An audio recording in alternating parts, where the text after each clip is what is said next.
All right. Hello, everyone. Welcome. I'm Orali. And yeah, so as you guys can see, I'm very, very hyped for Secrets of the Obscure. Guys, we have 7 days left, and ArenaNet has apparently turned up marketing and like just trying to get people on board to like 11. Like, I can't believe that we got 6 articles today, plus a blog post, plus there's stuff on Twitter to talk about.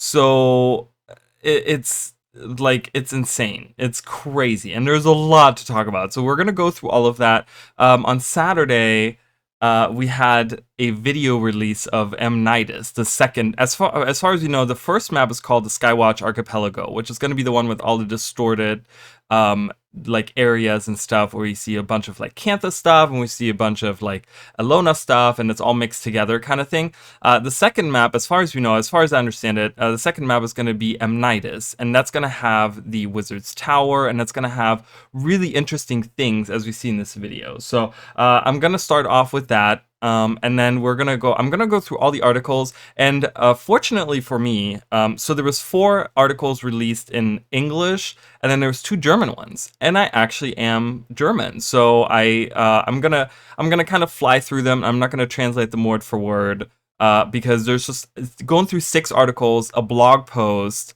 a whole bunch of we got so much today, guys. There's a lot to go through, and this is not a good time for this pop-up to come on my screen here. But yeah, I'm very excited. There's a lot of info to go through, a lot of discussion happening right now on Reddit.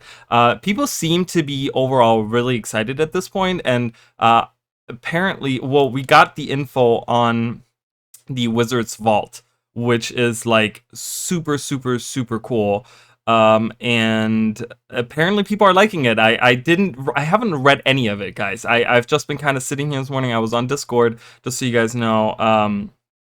And some of you guys have been joining the Discord server, so there's been like a lot of discussions and like pictures posted and like blah blah blah whatever, right? And I've kind of just like there's a lot going on, a lot of articles coming out, and I said, hey, if we get a blog post, or I'm just waiting for a blog post to come out, and then I'll make a video. So just not even an hour ago, the blog post came out, and I was just like, well, guess I gotta go in front of the camera and just do all this. So I'm very excited. I don't have any music in the background, guys. I'm sorry, so it's gonna be like kind of me just talking. But you know, it's gonna be a long video, guys, and I'm not gonna sit here and try to find music for like two hours. I hope it's not 2 hours, guys. Anyways, let's go through. So we're gonna start with not saying that I don't want to talk to you guys for 2 hours, but I feel like I'm gonna lose a lot of people like an hour into this video, where people are gonna be like, oh my god, can you just shut up, but as you guys can see, I'm very excited. So let's go through the Amnitis map fly through, and you guys might hear the music in the back, and it might come through the mic. But the music is very, very good in this trailer. If you guys haven't listened to the music, last night on stream I actually listened. I without people seeing it, they kind of heard it. I was watching this trailer because I the first time I watched it, I didn't absorb a lot of information. I kind of felt like I rewatched, or I watched it for the first time yesterday. It was really strange. I don't know. I think Saturday I was just like very exhausted, so I didn't realize like. I didn't absorb a lot of the things, but there's a lot of interesting things in the map to kind of talk about. But yeah, the music, guys, listen to the music, and it was a weird coincidence because I was playing Guild Wars 1 yesterday at the time that I was watching this video, and the song that's playing in the background is very reminiscent of like Jeremy Soule or however you say his name, who made the soundtrack for Guild Wars 1 as well as the core of Guild Wars 2, the core game of Guild Wars 2, and it's very reminiscent. It really, like, it was weird because at this, like, right as I was watching this video, we were listening to a song, and like there was a song playing in the map that I was in Guild Wars 1, and I literally said to the chat, I was like, wow, these songs sound so similar, like in the way that the instruments play and the way that like it's kind of like the softer, like magical sounding, like it's really cool, and I really love that they're like with everything kind of taking a step back, and they're redoing a lot of things, and they're advancing in different ways, and I really think this expansion is going to be really exciting, guys. I just want to say up front, I think this expansion overall, like, yes, there's going to be kinks, and there's going to be things that could have been better, and there's going to be things that, you know, we wish we had, or the wish we would have gotten, or whatever. But overall, I really think this expansion is going to be good for the game. So let's just get into it. Let's watch the video. Enough of me just being on full screen. No one wants to see that. So let's go in. Let's watch this, and yeah, and kind of go through. So I'm gonna watch through it first, like just quietly one time, and then we're gonna kind of go through bit by bit. So.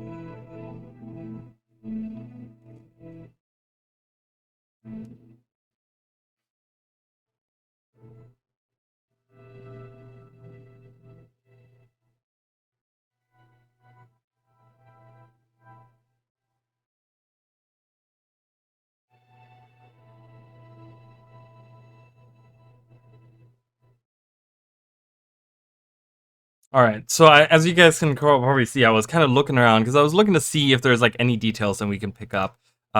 There's some details, but I don't think I think they were like very precise on like what they showed in the map because it's very empty.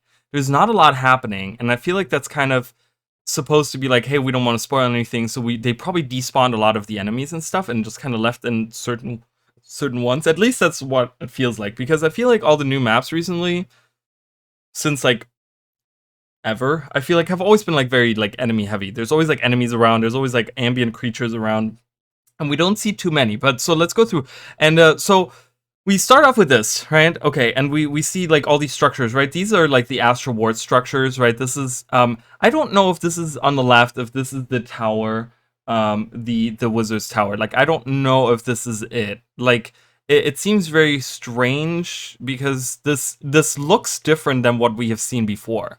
So I feel like this might be like a different part of their like internal, like their structures, their like, you know, the whatever civilization the Astral Ward has up here. You know, this feels like a different part of it. I feel like we don't actually get to see the Wizard's Tower, and I also we see these archways, but you know, the Wizard's Tower has these archways, and there's like a bunch of them around it, which makes that like super like you can pick it out, and I don't think I see that around that tower. So this might be a different structure. I don't know. There's other towers like this. This is the same structure right there. Reused assets. Oh my god, no! But seriously, so this is like a tower, and this is a tower as well. So I don't think we actually get to see the Wizard's Tower in this video. But I could be wrong. I don't know. But so the main thing here is this weird magical platform, and this gets kind of highlighted in this video multiple times. And this is, I think, like the main part. People in the Discord and in the chat and in the streams and stuff have been saying like this is probably the temple of what's it called?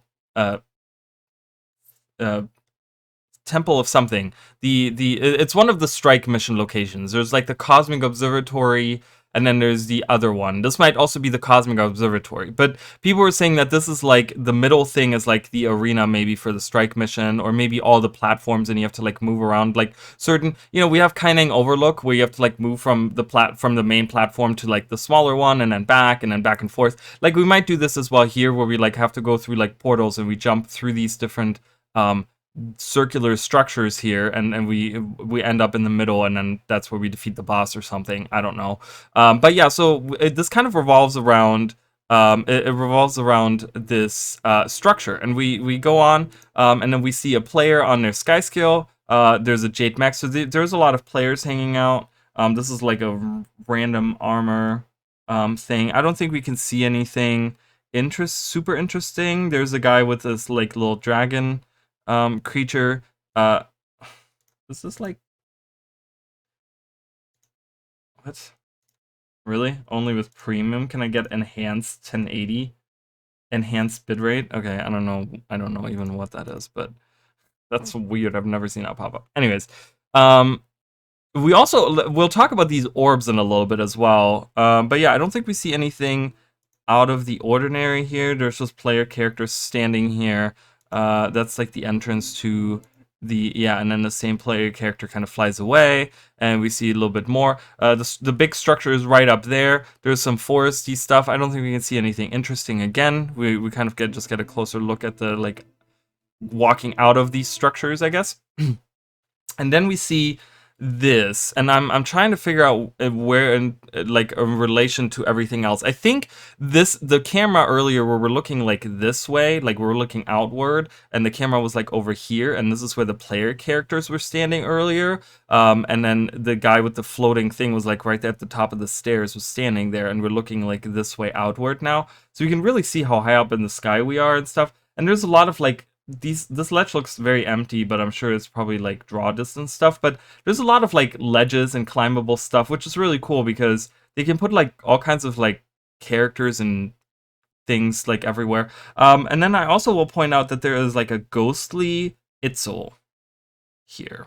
I saw that, and I saw that the first time I watched it, and I was just like, I don't understand what I'm looking at, because you can't see it here. Going back to the first shot, you can't see. It's like somewhere inside of these pillars on the side over here. I don't know why we're looking at an Itzel, at a ghostly Itzel here. Is this like, because it doesn't look like it's on any ground. It looks like it's on the level of this pillar over here. So is this just like out of place? Is there a reason for this Itzel to be here? Why is it ghostly? Is it a projection? Is it a hologram? Like, what's going on? I don't know what that is. Can we maybe get, oh, it pans away. But yeah, we get this Itzel. We have these, we're going to talk about these guys in a second because we're going to get a closer look at them. But yeah, these orbs, let's kind of talk about these orbs. Someone said that they remind them of the spheres that Suwan gave to the people of Kantha to protect against Zaitan influence, right? And I do agree with that. I think these are just either decoration, or they might be what actually makes, maybe it's like a protective thing. Like there's a protective barrier wherever these orbs are, and the cryptus can't invade like certain spaces that have these orbs or something. I don't know if there's any significance to them. Would be interesting to maybe see something like that. But yeah, anyways, let's move on. Yeah, so anyways, there's the holographic Itzel. I don't know what's going on with that. It doesn't, and there looks like there's like a wind thing. You guys can kind of see there's like wind that kind of is right underneath him. Oh yeah, it's a projection. This looks like a projector, guys. So there's a holographic Itzel being projected. These lights down here, these little flickering lights, that's what's projecting this little hologram. It's like a little lightning and light coming out. So there's a holographic Itzel being projected. Why? Because they probably are the watchers of the world, and they're watching all the different races. And maybe that's how they're watching. They're just watching like different, like, isn't that kind of creepy? To think that there's like people in the sky that are like watching everyone. That's kind of like, okay, privacy. But yeah, anyways, so that's probably what they're doing. Then we get a cool look of more of their structures. Again, this looks like this is probably around that same entrance, perhaps. We see that big tower. Again, I don't think, see, the arches are missing. I'm talking like, do you guys see what I'm talking about? These arches right here, they were around the tower. They're like perfectly circular around the tower, and there's like 5, 6 of them. This is not the Wizard's Tower that we're looking at, because I'm missing those, unless this is the backside of the tower and they are actually on the other side, which could be, I don't know. But yeah, anyways, we do get this. There's like energy floating through here. Maybe that's what's powering these orbs. It looks like there's like magical energy. We get a Tengu, and we get it looks like a human. Yeah, it's a human. So kind of confirming we have different races up here as well. These guys look like at least this guy looks like he's from Kantha. I don't know if that's like supposed to be, if they just reuse like a Tengu model specifically from Kantha, or if there's a reason why we have like Kanthan Tengus here. Unless they, this looks like this would be a Kanthan Tengu, unless they wear regular stuff like that in the overworld. I mean, you guys can let me know. Yeah, so then we get these structures here. So people were pointing these out because the in season 3, at the very end, we go into Abaddon's reliquary, and we have the like Guardians of Secret or something is what they're called, or something like that. And they're kind of like these as well. They're like golems that are like these structures. I really think they're just reused assets, guys. I don't think, I mean, the expansion is called Secrets of the Obscure, and we know Abaddon was the keeper of secrets. He was the god of secrets. So perhaps there's maybe a connection between, like, maybe they kind of, took everything that was like in Abaddon's reliquary after Balthazar was in there or something, and they were like, well, we're gonna reuse these guys or something. Or maybe there's some kind of they got some kind of, maybe there's some kind of connection. Maybe they got like a scroll that makes these or something out of Abaddon's reliquary or something. Maybe there's a connection. I don't know, but yeah, seeing these guys, it's kind of cool, and we see a bunch of the Astral Ward. So it's very interesting because there seems to be something going on. I'll talk about that in a minute, and it's something that I've kind of observed. So we get these guys, really cool like floating animation. Is this going to be a new emote to do this? This would be kind of cool to have as a new emote, where you can just like, I don't know, like meditate, like / meditate, and you do that. That would be really cool. I would like that. We do have this animation already exists in game, right? Doesn't it? Like, isn't there like some instances where we do that? Isn't there chairs that do this? I think there's a chair where you do that. The lotus chair. Isn't the lotus chair where you do the same animation, where you sit above that? So maybe this will become an emote. I don't know. But note the outfit, right? We see these eyes over here. And I'll talk about that in a minute. There's a lot of interesting stuff to talk about with the outfits. Okay, we get pointy hats. Everyone's been wanting pointy hats. All right, now it's right in the foreground. Let's talk about these. Let's talk about these outfits. Okay, so first of all, yesterday someone was like, "Oh yeah, these outfits, blah blah blah blah blah," and I was thinking of the Astral Scholar outfits. So as far as we know, the Astral Ward, the people of the Astral Ward, what we have been seeing up until this trailer, I will tell you guys I think so, as far as I can remember it. Anyways, what we have seen from the Astral Ward is that they all wear the Astral Scholar outfit, which makes sense, right? It's the little outfit that has the like one shoulder that has like this astral stuff going on. It's what Zoja wears. Zoja has a blue colored Astral Scholar outfit. So up until this point, we have, that's right, that's how they described the Astral Ward, right? And that's how they've shown them. So now we get all these people with wizard hats, and these eyeballs on this outfit. Okay, now way early on, when they announced the expansions, they talked about they talked about like what sounded to me like two different factions, and I didn't really know how to. And you guys can go back to that video and actually point that out. And I actually feel like they haven't talked about it too much, but they talked about the Astral Ward and the Wizard's Court. Now, I don't know if the Wizard's Court is referring to like a group of wizards that are like the leading people of the Astral Ward, or if it's a location, or if it's an idea, or if it's just a faction of the Astral Ward, or what, is it a specific place? Like, we don't know, right? But it seemed so weird that they had like the Astral Ward and then the Wizard's Court. So I'm thinking that that's two separate things, guys. I think that we will see the Astral Ward as in the protectors of Tyria or whatever, right? The people that Zoja joins, that have the Heart of the Obscure, that closing the rifts and stuff like that. They perhaps are the people that are in the tower. Okay, that's what I'm thinking, at least. Those are the people that are in the tower.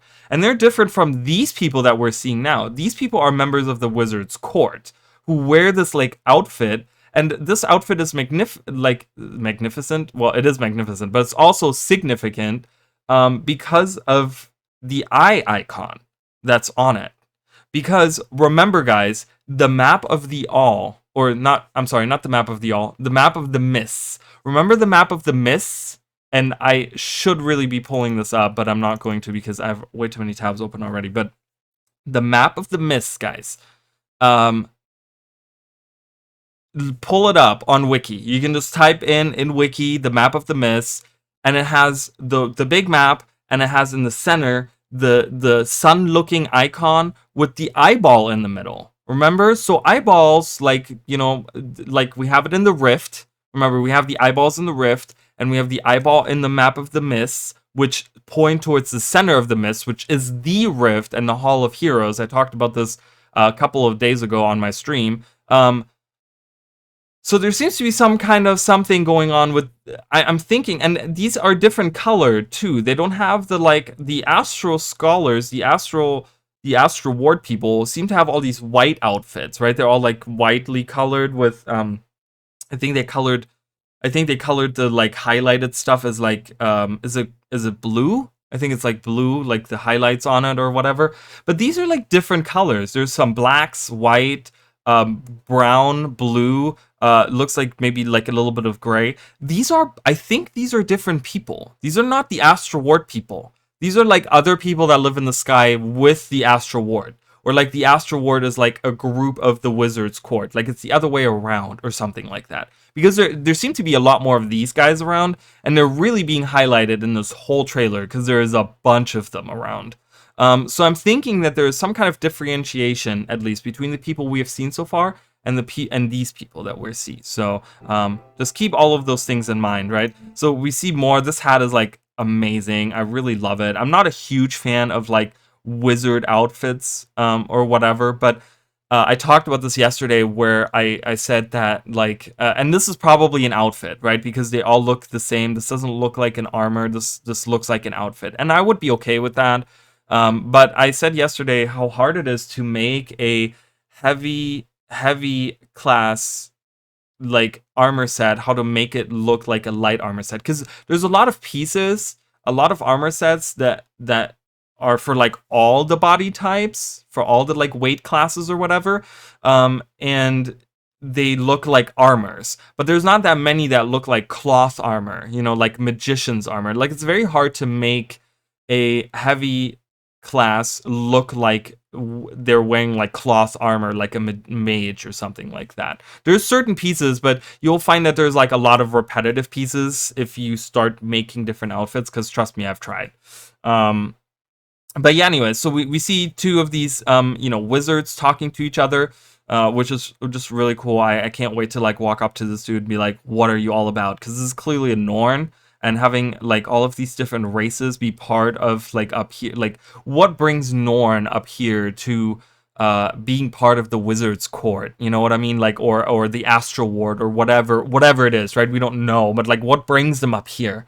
We kind of understand like the humans, because the humans, like I said, we're probably gonna see, we know about the Wizard's Tower, which was in like human territory, like in Kryda, and then we know about the perhaps the pre-searing tower that we're gonna see. Like we have a lot of evidence about that appearing in the game, which again was in human territory. We have the Mesmer Collective, which started with like, it was about the humans, right? It was kind of like the story that we got was about the King of Kryda and stuff like that. So there was a lot of like humans we get, right? Humans we understand how they could be involved with all of these things, but how do like Asura and Norn and Sylvari, like how do they get to be part of this? Like how does Sylvari, that like has only potentially been alive for 25 years, at this point, well, now that's been 11 years, so 36 years alive, right?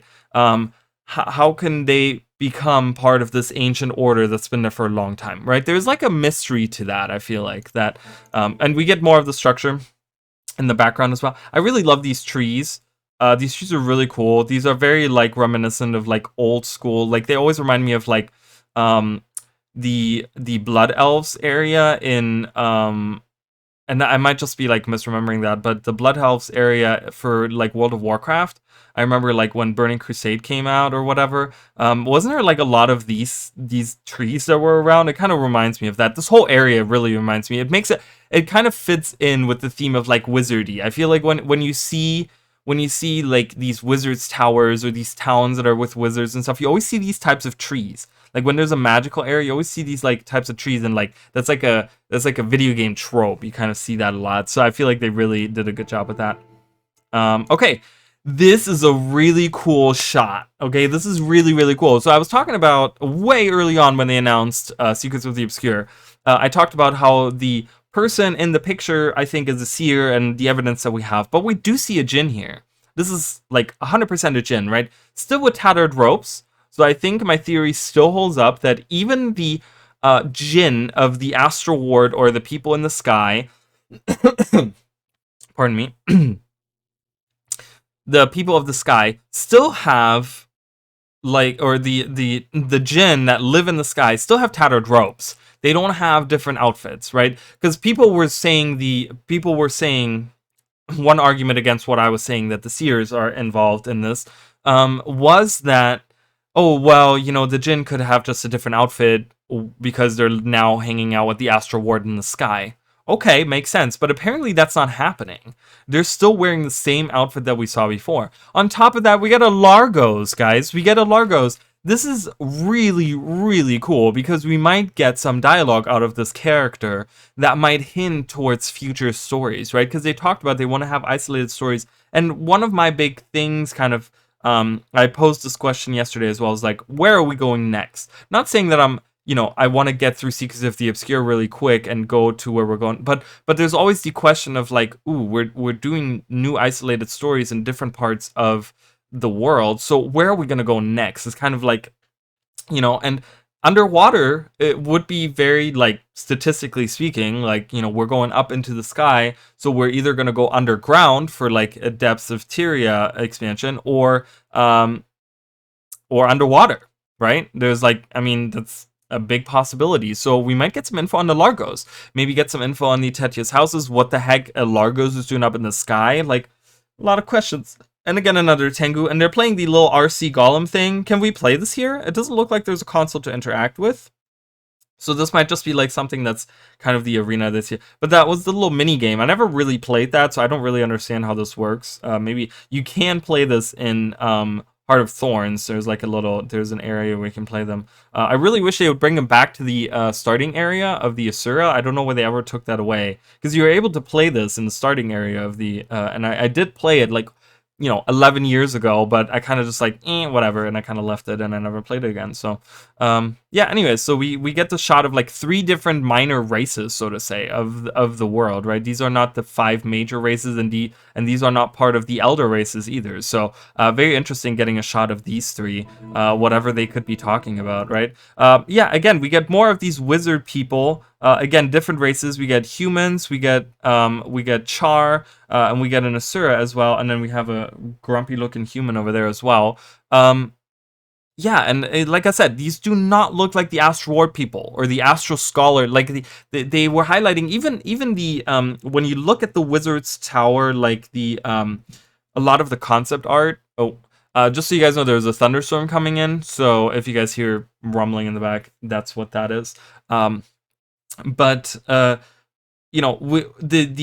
original release, the announcement that we had, the original announcement had all kinds of like concept art to it, right? And like following, they gave us more and more. But the initial day, there was a ton of them, and one of them was like the really cool shot of like the tower in the back, and you get to see like their structures and stuff, and there's people walking down this path, right? And you have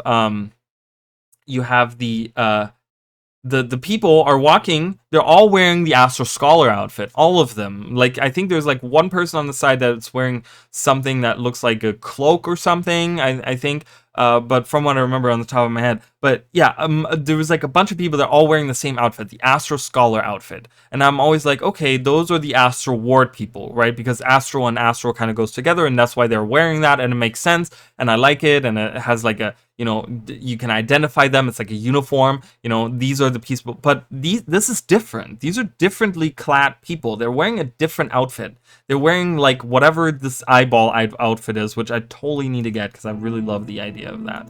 But then we still get more of these people that are, again, different races. They're in. Does this look like Snargle a little bit? Does that look like Snargle? Is he's just like coming up there and he's like turning into a wizard person? He's like, there is fan fiction to write galore here. But yeah, so we're in this like weird tent. We already have seen these. These are the big wizard hats that are like the astral wizard hats. I think they use them as little huts, and they have that like astral texture. everywhere. They look really cool, and I really really love the idea of having these at like little houses, little huts or whatever. Like having little stores and shops inside of them would be really cool.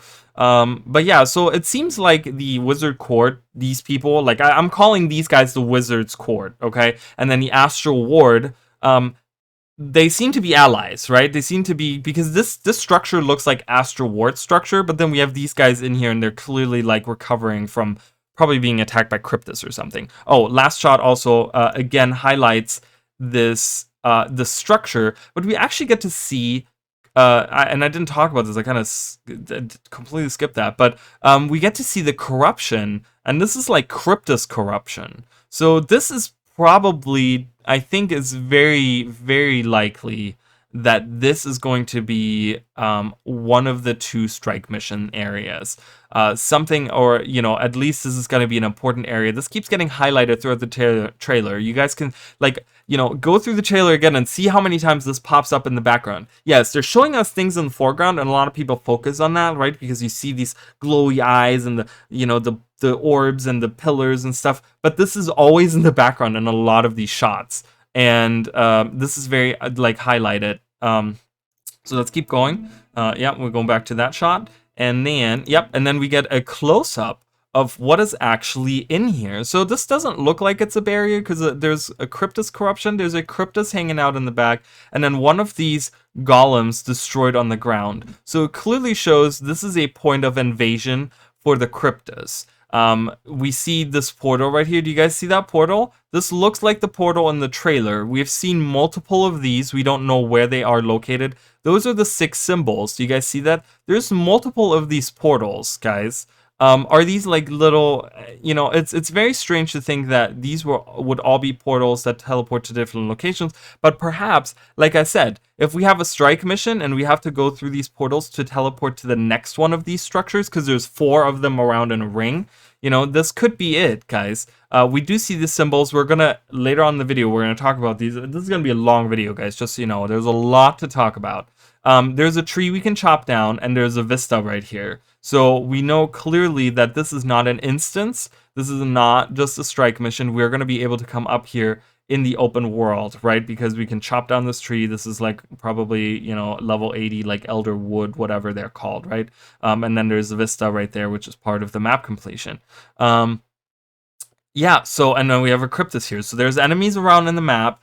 Clearly they're up on the structure. I like that they're maybe divided, like they're separated, so you can go through Amnitis perhaps and be like, you know, not encounter too many enemies, and then you can say, no, you know what, I want to fight enemies, and you can specifically go, like, because in every other map it's always like there's enemies everywhere all the time, and you try to move through it and you have random enemies just attacking you.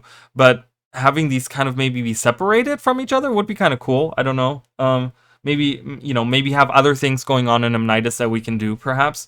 You know, our hearts returning, we don't know. So, but yeah, so we get the shot. I don't think we see anything else. I mean, there's an updraft, you know, whatever, we can see that. There's a dead body over here as well. So it's not just one of these guys, but there's also a Wizard Court person that's dead. And I think, is that a corpse too? I can't tell. But yeah, so definitely Cryptus invading here. This is why I'm saying this is not the Wizard's Tower, because I think this is the same structure that they have been showing.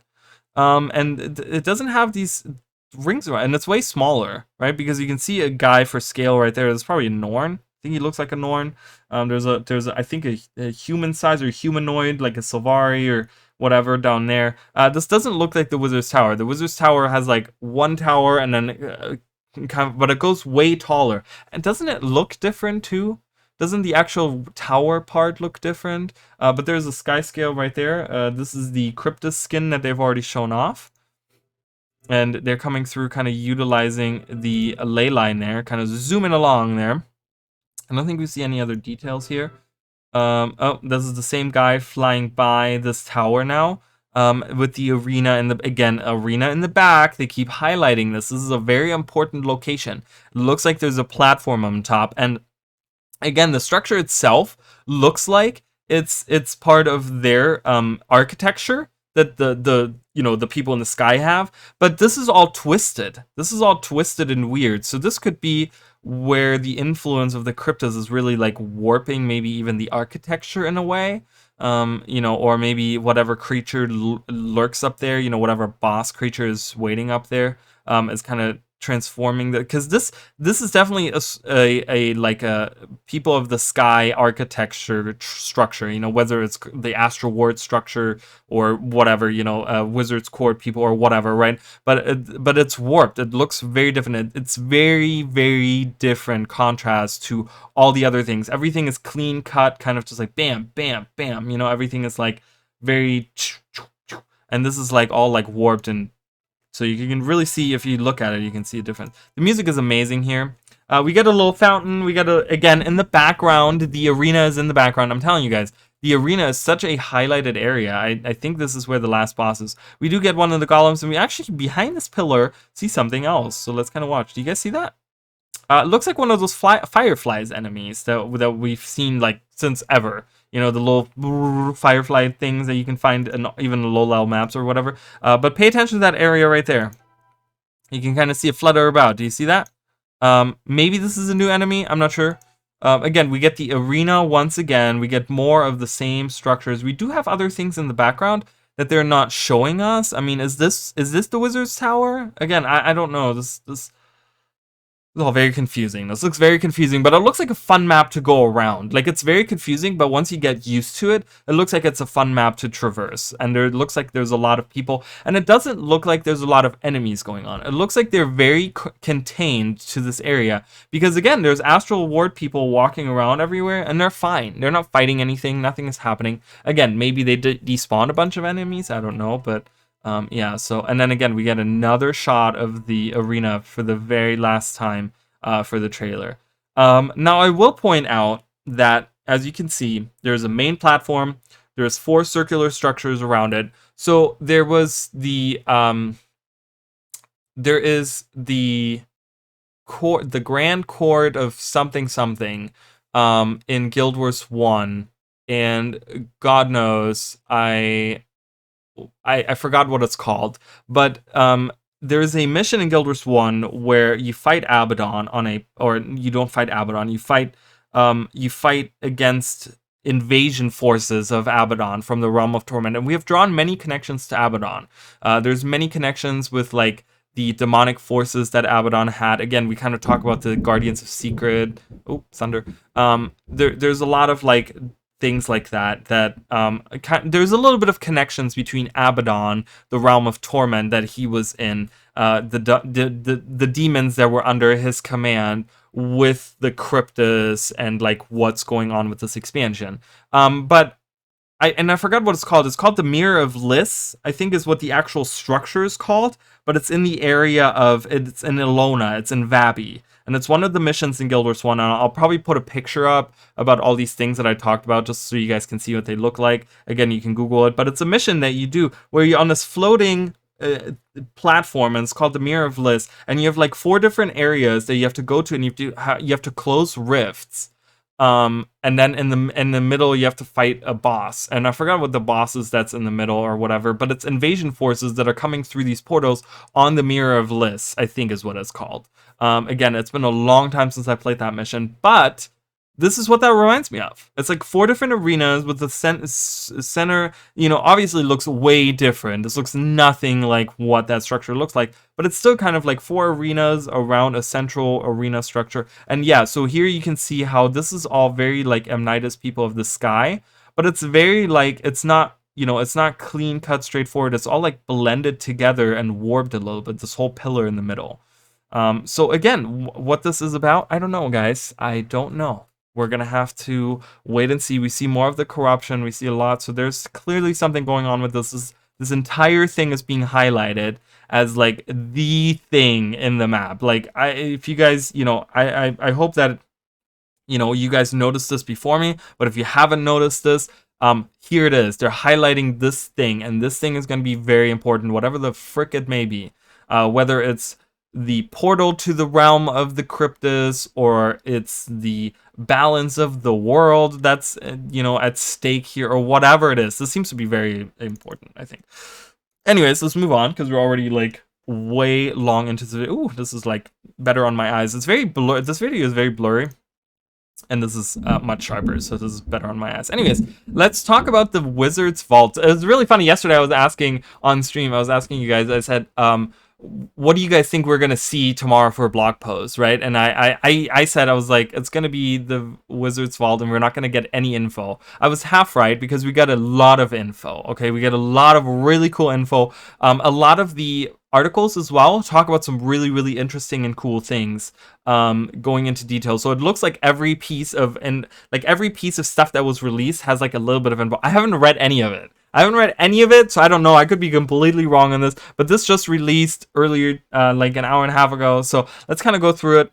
Discover the wonders within the Wizard's Vault in Guild Wars 2 Secrets of the Obscure. The Wizard's Vault is a reward system coming in Guild Wars 2 Secrets of the Obscure that can point you toward content to play. Let's dive into what that means, shall we? And I love this. Look at it. This is how you make a blog post, ArenaNet. This is how you make a blog post. You show us rewards. You show us things that we can get. You give us graphics. You give us UI, you give us different things that like different points and stuff. This is not like, oh, you have to play the game to find out. Like, I like this. This is good. Okay, this is really good. Okay, Astro Allies. The wizards are largely unknown to the denizens of Tyria. That'll change, at least for you and the commander next week. Next week. For you and the commander. Next week, when Guild Wars 2 Secrets of the Obscure launches, and you get to start on the new adventure we've been praying for you. As an ancient, arcane, and inquisitive lot, the wizards have amassed something of a treasure trove. I love how they're like, this is like alliteration, because it's ancient, arcane, and inquisitive. For a reason best known to themselves, our guests, they don't often leave their towers. The wizards have set up a system through which enterprising adventurers can earn astral acclaim, okay, which is probably the blue stuff over here. This is astral acclaim, by completing certain tasks and trade that acclaim for rewards from their vault. They even set it up so that the exchange works whether you can physically reach the location in the skies above Tyria or not. Behold. What is that from? Behold. We see I think this is probably the same area. We see some boots over here. This is the heavy armor. I think that's Elonian, right? The Elonian armor. And we see Dragon's Blood Scepter, I think or mace or something is what that is. But yeah, we get the really cool Wizard's Vault thing, and it has like a really interesting thing. This is the new daily system. They're showing us weekly, which is really cool that we're getting weeklies back. Weeklies back. We had monthlies, right? We had monthlies early on, and they kind of stopped doing that, and now they're doing dailies. So I really, really like this. We get some clean UI with some cool background over here. Like, look at this. What is this? Doesn't it look like a structure we know? That's kind of cool. 4 days remaining. There's like a lot of stuff. This is like clearly them testing it out and showing stuff off. It's really, really cool. And they, complete the Dark Reverie jumping puzzle. Like, heck yeah. Having that as like the daily, like on there, Obsidian Sanctum jumping puzzle. So they have like PvP, PvE, and then World versus World. I love it, right? And you can do all of them, or you can just do, you can do 6 of them. There seems to be a list, if this looks, so there's 5 here. It looks like there's maybe another 4. So there's probably like, or something like that. There's probably like 10 or something you can do in a week, but you only need to do 6 of them to get the full reward, kind of driving you to do other things. I'm going to be doing probably the World versus World stuff, driving people to do the Obsidian Sanctum jumping puzzle. That's going to be really fun, because that's actually a really fun jumping puzzle, because the different teams can actually like fight each other and interact and do different traps and stuff. Having different teams actually go to the jumping puzzle is going to be very exciting to actually see that happen. So if you guys have never done that jumping puzzle, and you kind of want to take your time with it and just kind of do it now before this releases, because if this is like all the time on there, you're gonna see people going through it all the time. But yeah, if you kind of want to just do it by yourself, like, you can do it, and it's super fun. It's one of the, like, not easy, but it's one of the, like, I think it's like a medium range length and hardness to a jumping puzzle. It's fun. New ways to earn rewards. By directing players to various parts of the game with regularly refreshed challenges and rewards, the Wizard's Vault system functions similarly to seasonal content pass in other games. The difference here is that we don't have to pay for that, though, which is maybe in the special tab Do you guys think there's gonna be a special tab where we have to pay money for it or something? I don't know, but yeah, anyways. But we tried to build the Wizard's Vault from the ground up to be as player friendly as possible. Exclusive cosmetic, exclusive, guys. This is not gem store stuff. This is exclusive to the vault. Cosmetics don't go away at the end of a season. You can choose your reward order, and there's no cost in gems or real money. Boom. So even the special tab, guys. Even the special tab. Look at that, guys. This is awesome. This is really good. Like, this looks like there's a lot of stuff to, because there's 2 more tabs here. There's 2 tabs here. There's an option button. It really looks like there's a lot to earn, and they're going to add things to it, right? So it's really good. Ultimately, our goal with the Wizard's Vault is to help you find things to do in Guild Wars 2, and then reward you for doing those things. Some of the choices that we made about the foundations of the system mean that it is of the system mean that is a substantially different experience from many seasonal passes. There's an it missing. That it is a substantially different experience from many seasonal passes. Not that I'm a stickler for those things, but it's very like, it's always jarring when that happens. It's when I write my scripts and I make mistakes like that, it drives me crazy. Reward choice. As you complete the Wizard's Vault. Sorry guys, it's like I have a hard time saying that. Objectives. You earn Astral Acclaim. Astral Acclaim can be spent to buy specific items offered in the Wizard's Vault shop. Rather than unlocking specific items at specific tiers of opportunity, you can choose which rewards you want to acquire. So that's really cool. I really like that. So so they're trying to say like it's different from doing content passes that other games are doing, because you can actually choose what you want to get.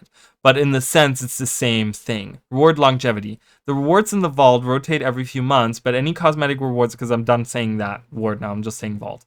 But any cosmetic rewards introduced through the vault will remain available. When they're no longer part of the recently updated offerings, those rewards will go into a legacy tab of the reward shop. Probably the special tab, I'm guessing, or maybe it's like one of these over here. Whatever. Where they'll remain available for purchase for Astral Acclaim, although at a higher price. So they kind of have done this, you know, they've done that in the past. They kind of mainstreamed the Black Lion statuettes as well. They did the same thing where like anything that comes in the gem store you can get through Black Lion statuettes, and then but it's the other way around. The longer you wait, the cheaper they get. I think, right? Is that how it goes? Or is it cheaper first and then it goes higher price? I forgot. But it's kind of like the same sense. They kind of have like streamlined it in a way. Our goal in doing this is to alleviate player anxiety about timed rewards. If something comes to the vault when it's not a good time for you to be playing much, it'll be there for you later. Just as an increased price. I just hope it's not going to be like 10 times the price. You know, it's just going to be like, oh, you got to earn a little bit more there. Rewards for gameplay. We do not have a premium tier of the vault. Jeez, I can't even say it. Of the vault that has additional rewards, and players cannot buy Astral Acclaim with gems or real money. So they're really saying like it's rewards for gameplay. This has nothing to do with money. This has nothing to do with buying a pass or anything like that. There's no way to earn it faster other than just playing the game, which is fantastic, right? We saw the this is a Griffin. This is a variation of one of my favorite Griffin mounts, because this is the Griffin, the Owl Griffin mount, I think, right? Like, doesn't it look like that? But this is like the astral version of it. We saw they had a little, what's it called? Like a little, concept art of it, before, but now they're actually showing, you know, probably the player character, you know, riding it or whatever. For the first round of exclusive cosmetic rewards, we have the Enchanted Owl. There it is, guys. Enchanted Owl Griffin reward, which is definitely something I want to get because I love owls. You guys know this. I'm wearing owl earrings. Everything is owls, okay? I have a lot of owl stuff in my house. There's like 3 owl things standing right there. There's an owl statue back there. I have a lot of things owls, okay? I love owls very much. A new weapon skin collection, so that's really cool. We're getting a new collection that you can earn, and 3 unique armor pieces, just pieces. So we get 3 armor pieces, probably like a shoulder, headpiece, and like gloves or something. Other items in the vault shop, in-game currencies, crafting components, and more will be available through gameplay. So we can also get if you don't like any of the cosmetic things, you can get in-game currencies, you can get crafting components, and more. Which means that, hey, if you're working on a legendary, you can do, you can do your dailies and get astral claim and use that to get more materials, right? So that's really cool. What item bundle we're debuting? Debuting? That's not the word. Anyways, is a legendary starter kit. I don't know what's happening with my brain, guys. I can see myself falling into just like an early state of dementia, or like not dementia, but like my brain's just melting. Eventually it'll come like just midstream, it'll just pour out of my nose, and I'll just pass away. That's what's gonna happen. These starter kits are a way to turn your playtime into these starter kits. Oh wait, what? A legendary starter kit. This is really cool. So we can one item bundle that we can get is the legendary starter kit, meant to provide a new inroad to the legendary crafting system. So that's very nice. They kind of I talked about this the other day. A big fear that I have, and for those of you that haven't been watching my streams, that aren't on the Discord, that aren't following the things that I've kind of said, one of the things that I talked about was what is the incentive of doing legendary armor? Because the argument was made that, which I don't disagree necessarily, but the argument was made that the majority of the player base doesn't even have ascended gear, okay? And, we all know that a majority of the player base, they kind of go off of what, like, other people tell them, right? They look up guides to how to create a build. They look at build guides, they look at money making guides, they look at all these different things, and a lot of them are kind of lagging behind, and they're asking how to get ascended gear and stuff like that. And so my question was, I'm like, okay, well, what's the incentive of, why is the legendary armor a good feature? Because there's no drive to get the legendary armor, because if people are already having a hard time getting ascended gear, which is a bazillion times easier than getting legendary gear, what's gonna drive them to do legendary armor? Because they're gonna look at the collection, they're gonna be like, oh my god, I'm gonna have to do like all these different things, I have to collect all this different currency, and it might be a turnoff for people that are super casual, which is a big majority of the player base are very casual people. So, casual players. So, what's the incentive there, right? So they're kind of giving you an incentive, because they might push you to say, hey, you know what? I kind of, we got starter kits, whatever that means. Probably some, maybe mystic coins, maybe obsidian shards, maybe things like that, like probably different things like that we're gonna see. But yeah, they're kind of pushing the legendary, because they're like, hey, we're adding a PvE legendary armor, so go, here's a starter kit to help you start with this. I like it. I love it a lot. I really, really like it. I think it's something that I'm going to go for immediately, because, yes, we don't have the legendary armor immediately, but it's coming, and I want to be prepared when it gets there. Like, I don't want to, I want to have a lot of things already once it comes out. These starter kits are a way to turn your playtime into progress towards a specific legendary. We're introducing starter kits for 4 legendaries in this first round of offerings, and intend to rotate in others in the future. We'll be watching feedback and usage to inform future iterations of the starter kits. Okay, so we're getting 4 legendaries. What do you guys think the 4 legendaries are going to be? It's probably going to be a staff. It's going to be staff, a great sword. I'm going to say like an axe, and it's something main hand, probably like a pistol or a rifle or something. But yeah, 4 legendaries we're going to see starter kits for. Interesting. Probably one of them is the Astralaria, which already has a like astral theme to it. The axe, the legendary Gen 2 axe, maybe, I don't know. But yeah, so they're looking at feedback, so give them feedback, guys. Make sure that it's constructive. I talked about this yesterday. Was it yesterday or the day before yesterday? I think it was the day before yesterday. Doesn't really matter. But I talked about like directing hate, and then I had to like backtrack and say like, no, don't, like, I don't want hate. I don't promote hate. I don't ever want that. But I promote constructive criticism, right? And it's always about, I try to be, whenever I am critical of something, I try to be constructive in the way that I do it. Like, hey, here's an idea where how you could make this perhaps better, or here's an idea of how I would enjoy this more, or whatever, right? So it's always like, give them the feedback, but make sure it's constructive. Let them know, like, hey, and don't be, I feel like it's kind of like, you're dealing with other people, and like people are more receptive to constructive ways that you criticize them than just telling them that they suck and that they don't know what they're doing. Okay, so that's just kind of my message to the people out there. It's like, be constructive in the way that you're going to be giving them criticism. Okay, that's all I'm saying. Gameplay direction, and I'm not saying that they're holier than thou, we need to respect them, but I'm just saying I think that lands better, right? I think that's something that is just healthier for everyone involved. Anyways, gameplay direction. One of our goals for the Vault as a system is to give suggestions to players looking for something to do in game, which is something that I run to all the time.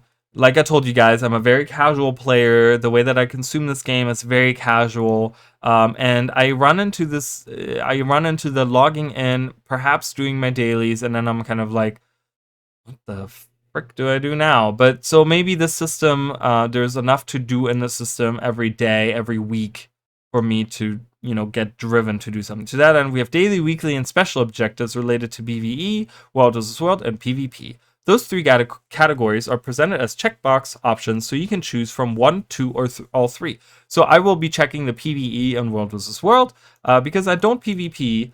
And someone that might say I only PvP, and they might just check that, and I really, really love that. That gives you organization. It seems like that's something that's gonna make this UI feel very clean. This is probably what that is up there. You can probably click it and you can select, okay, I want to see this, this, and this. And yeah, so very nice. I like it a lot.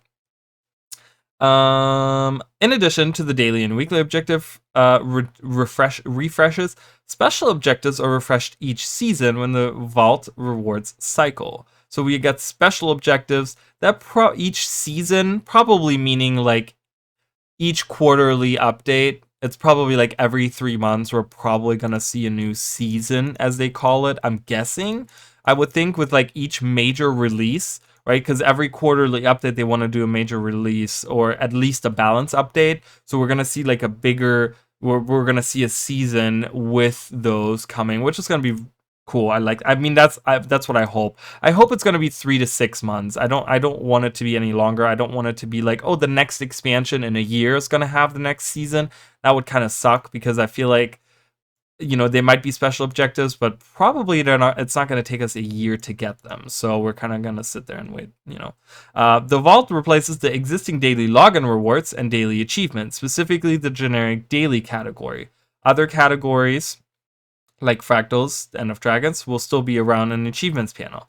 So this actually, for those of you that don't know, this actually eliminates a big issue, and a big issue that I have with the game as well. And I know a lot of people do it. So you can, there is lots of times you can get,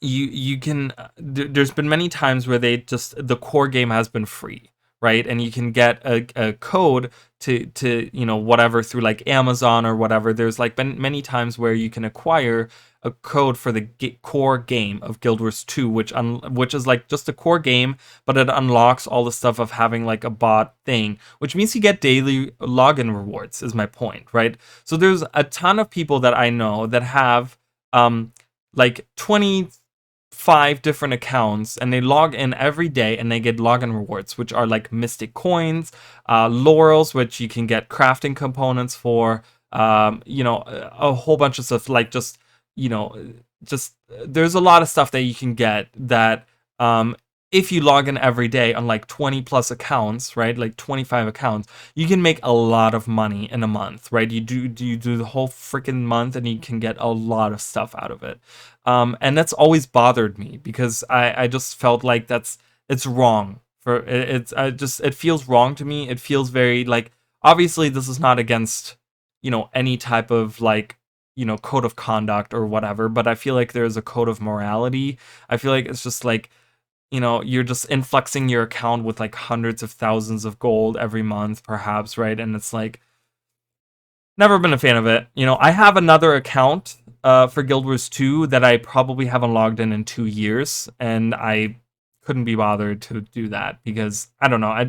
I feel like for me personally, again, if you do that and you feel like that is the right thing to do, that is totally up to you. I just feel like for me personally, as a person, like I feel like it's wrong, and I'm very happy that this is going away because they're taking the login rewards away, the daily, the thing. What they're probably gonna do, the vault replaces the daily login rewards. They're probably gonna, hopefully they're gonna maybe eliminate that idea of like, hey, logging into like, you know, 25 different accounts doesn't really matter because everything you get out of the vault is account bound. Like, I hope that's what it is. I hope that everything we get out of the crafting components aren't going to be, maybe the crafting components that we can get are all the ones that are like account bound or something, or you know, I don't know. It just feels like we're gonna get daily login like astral acclaim, and we're gonna get something out of the vault for it.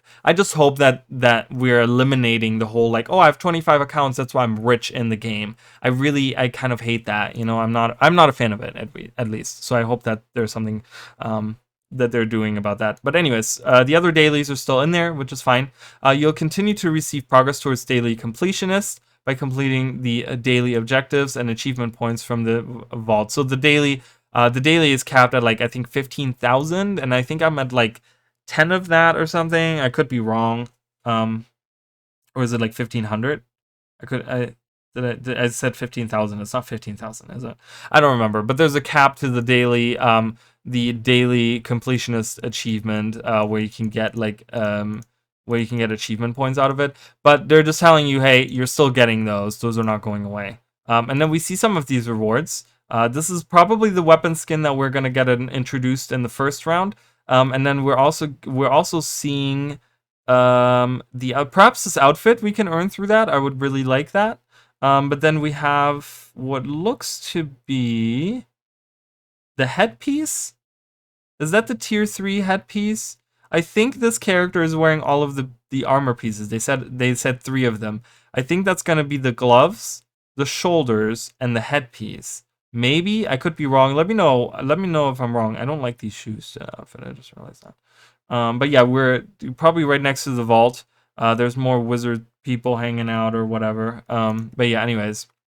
And then once one of your characters reaches level 80, the vault UI will be accessible to all characters on your account, regardless of which expansion you own. So you apparently have to own an expansion, but you have to be at level 80 in order to get it.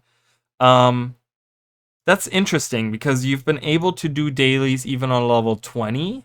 Can you still do dailies then? Or because we can't access the UI until we're level 80. So can I do it on a level 50 character? Can I still do it? That's very interesting. I don't know. If you do not have Secrets of the Obscure registered on your account, some rewards will be locked, obviously, right?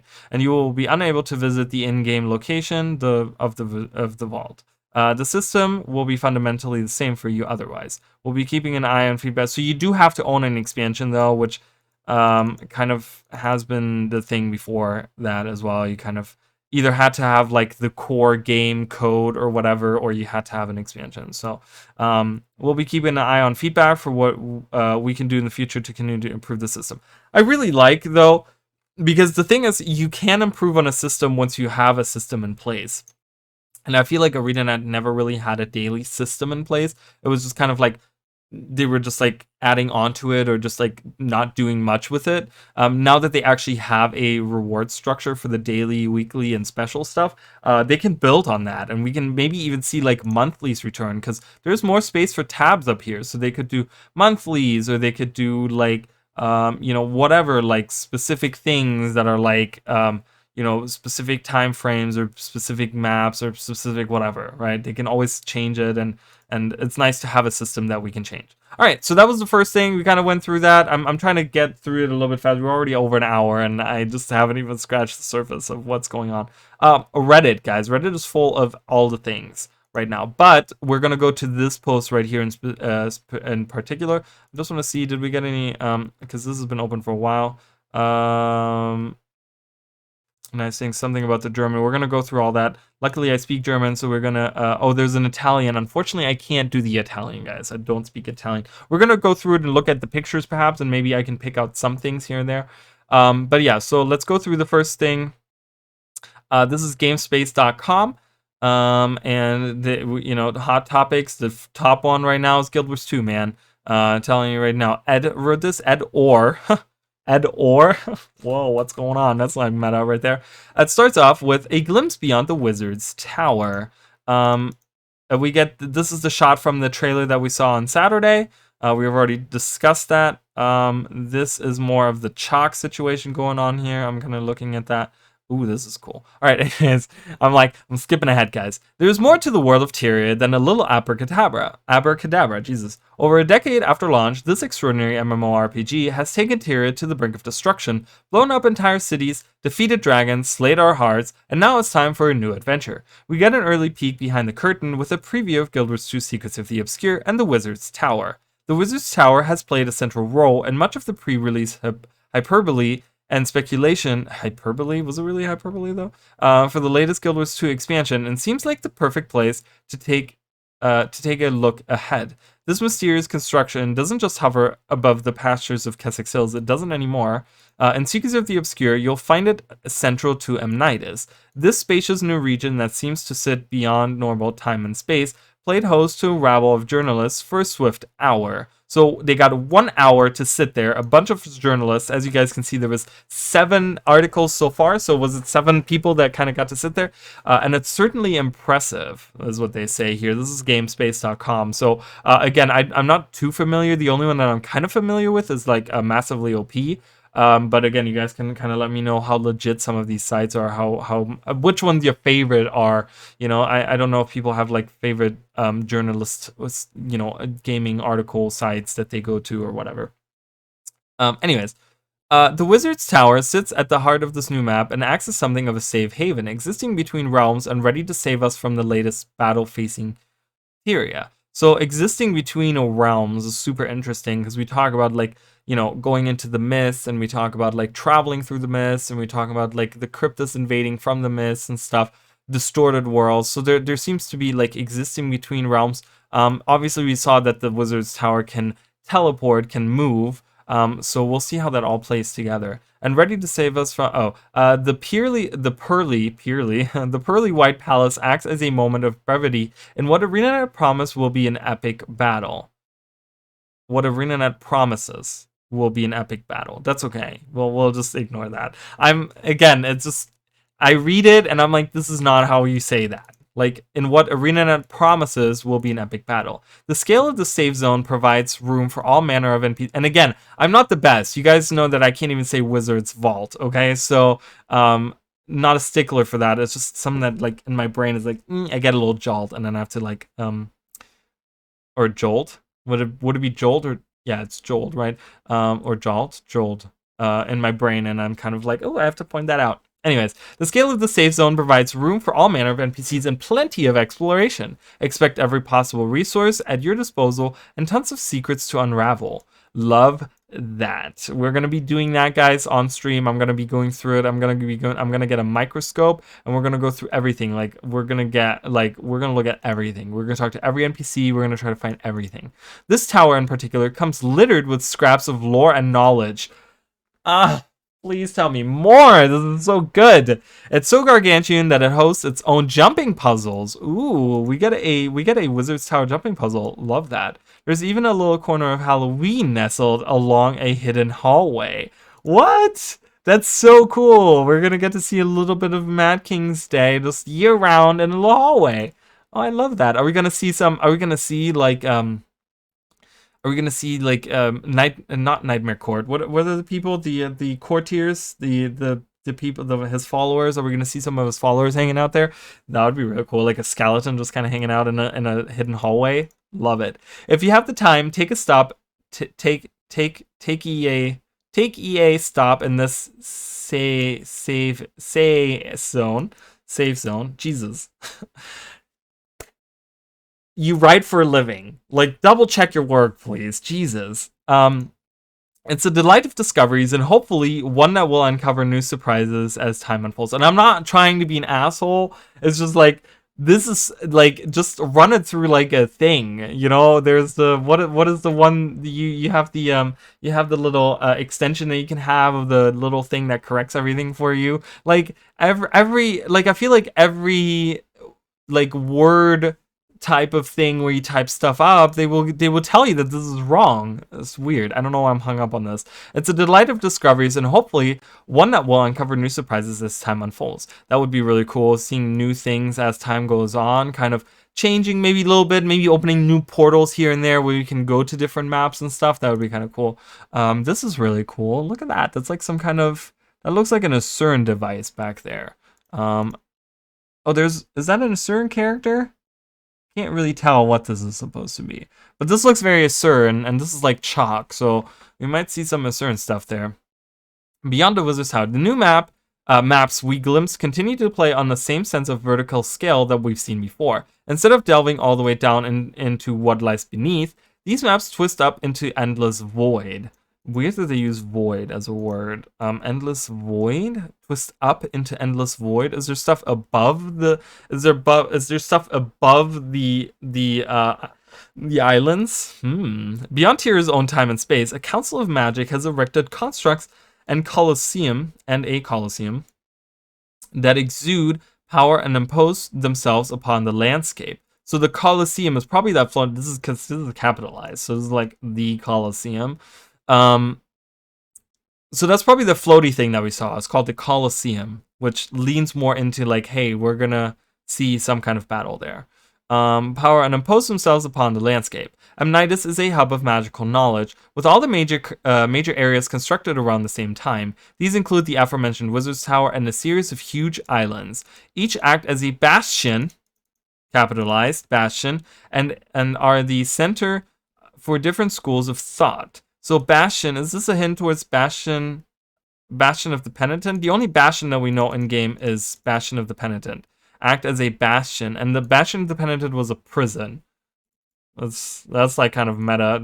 Is there a meta narrative being told here? And are at the center of different schools of thought. While one of these towering giants might tend to balance, another focuses on strength. We already know balance, nature, obscure, celestial, and strength appear, but more are still to come. We'll talk about this in a minute, guys. Balance, nature, obscure, celestial, strength. 1, 2, 3, 4, 5. But more are still to come. We'll talk about that later, okay? Well, but keep this in mind. I'm gonna keep the post open. We can talk about this. So each island is act as a bastion, and they have different schools of thought: balance, nature, obscure, celestial, strength. There's also like a little thought that I had, guys, and I will talk about this. Let's talk about it right now. So balance, nature, obscure, celestial, and strength. You know what that kind of reminds me of? No, let's talk about this later. Let's talk because there's something else that I want to talk about. Located in the middle of these is a huge palatial spire, which plays a center role in this map and the work of magical scholars. Okay, so we talked about the spire. Clearly, that's very important. No spoilers, however.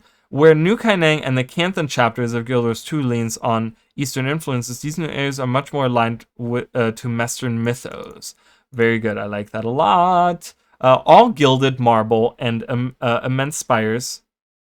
These new branches of Guild Wars 2 draw on traditional high fantasy tropes and a bit of Greek legend. Greek being very important because we have seen House Mosin, right? And what was the other house? What was the house that Kanaxai, the Scythe of House Arcus? Those are all Greek names, okay? So the Cryptus are leaning into Greek. So we can probably find a lot of, like, you know, for those of you that are very knowledgeable about Greek legend, you'll probably see a lot of connections between, like, the Cryptus and the, like, you know, what's going on with the tower and Amnitas and like all this stuff. There's going to be a lot of connections probably to that, to remind players of the scale of what's at stake. So very interesting.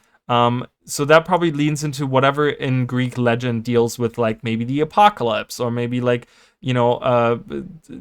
other worlds or whatever. I'm not very good at Greek mythology and those types of things, but there's probably some really cool stuff that they dig into. Anybody coming to take a look around these new locations will find them utterly crammed with places to explore.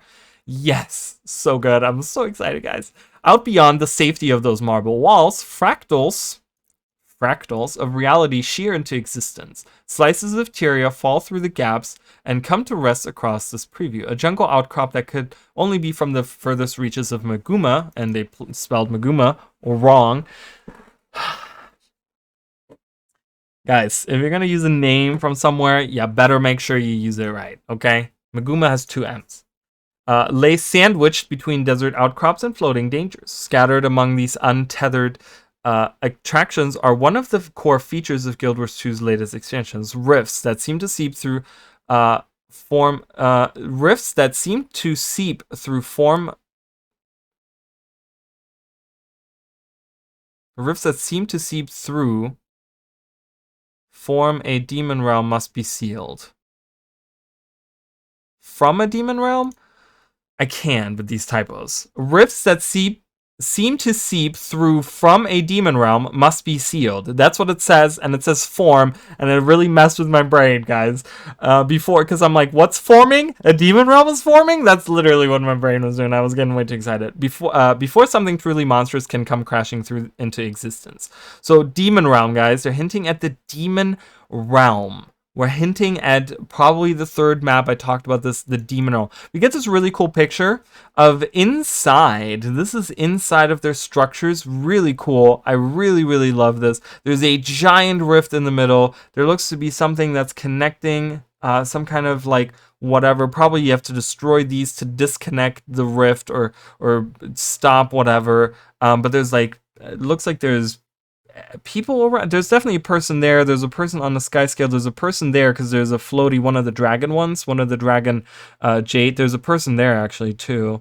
There's a person there. So there's definitely something going on here where we're fighting, but the inside looks so cool, doesn't this? Like the lighting in here, it looks very dark in here. I don't know if they like did that on purpose, but it looks very darkish in here. Like even maybe this is caused by the rift or whatever, but it feels very like, this feels very like epic in a way that they have the lighting and the picture. Again, is this what it's going to look like? I hope, but looks really cool. As Arena advertised in a recent blog, Secrets of the Obscure adds a new tool to help take down these rifts. Players picking up this new adventure will quickly get access to a new device. Adding an extra button onto your busy toolbar, this rift of an extra button, we're getting a new button put on.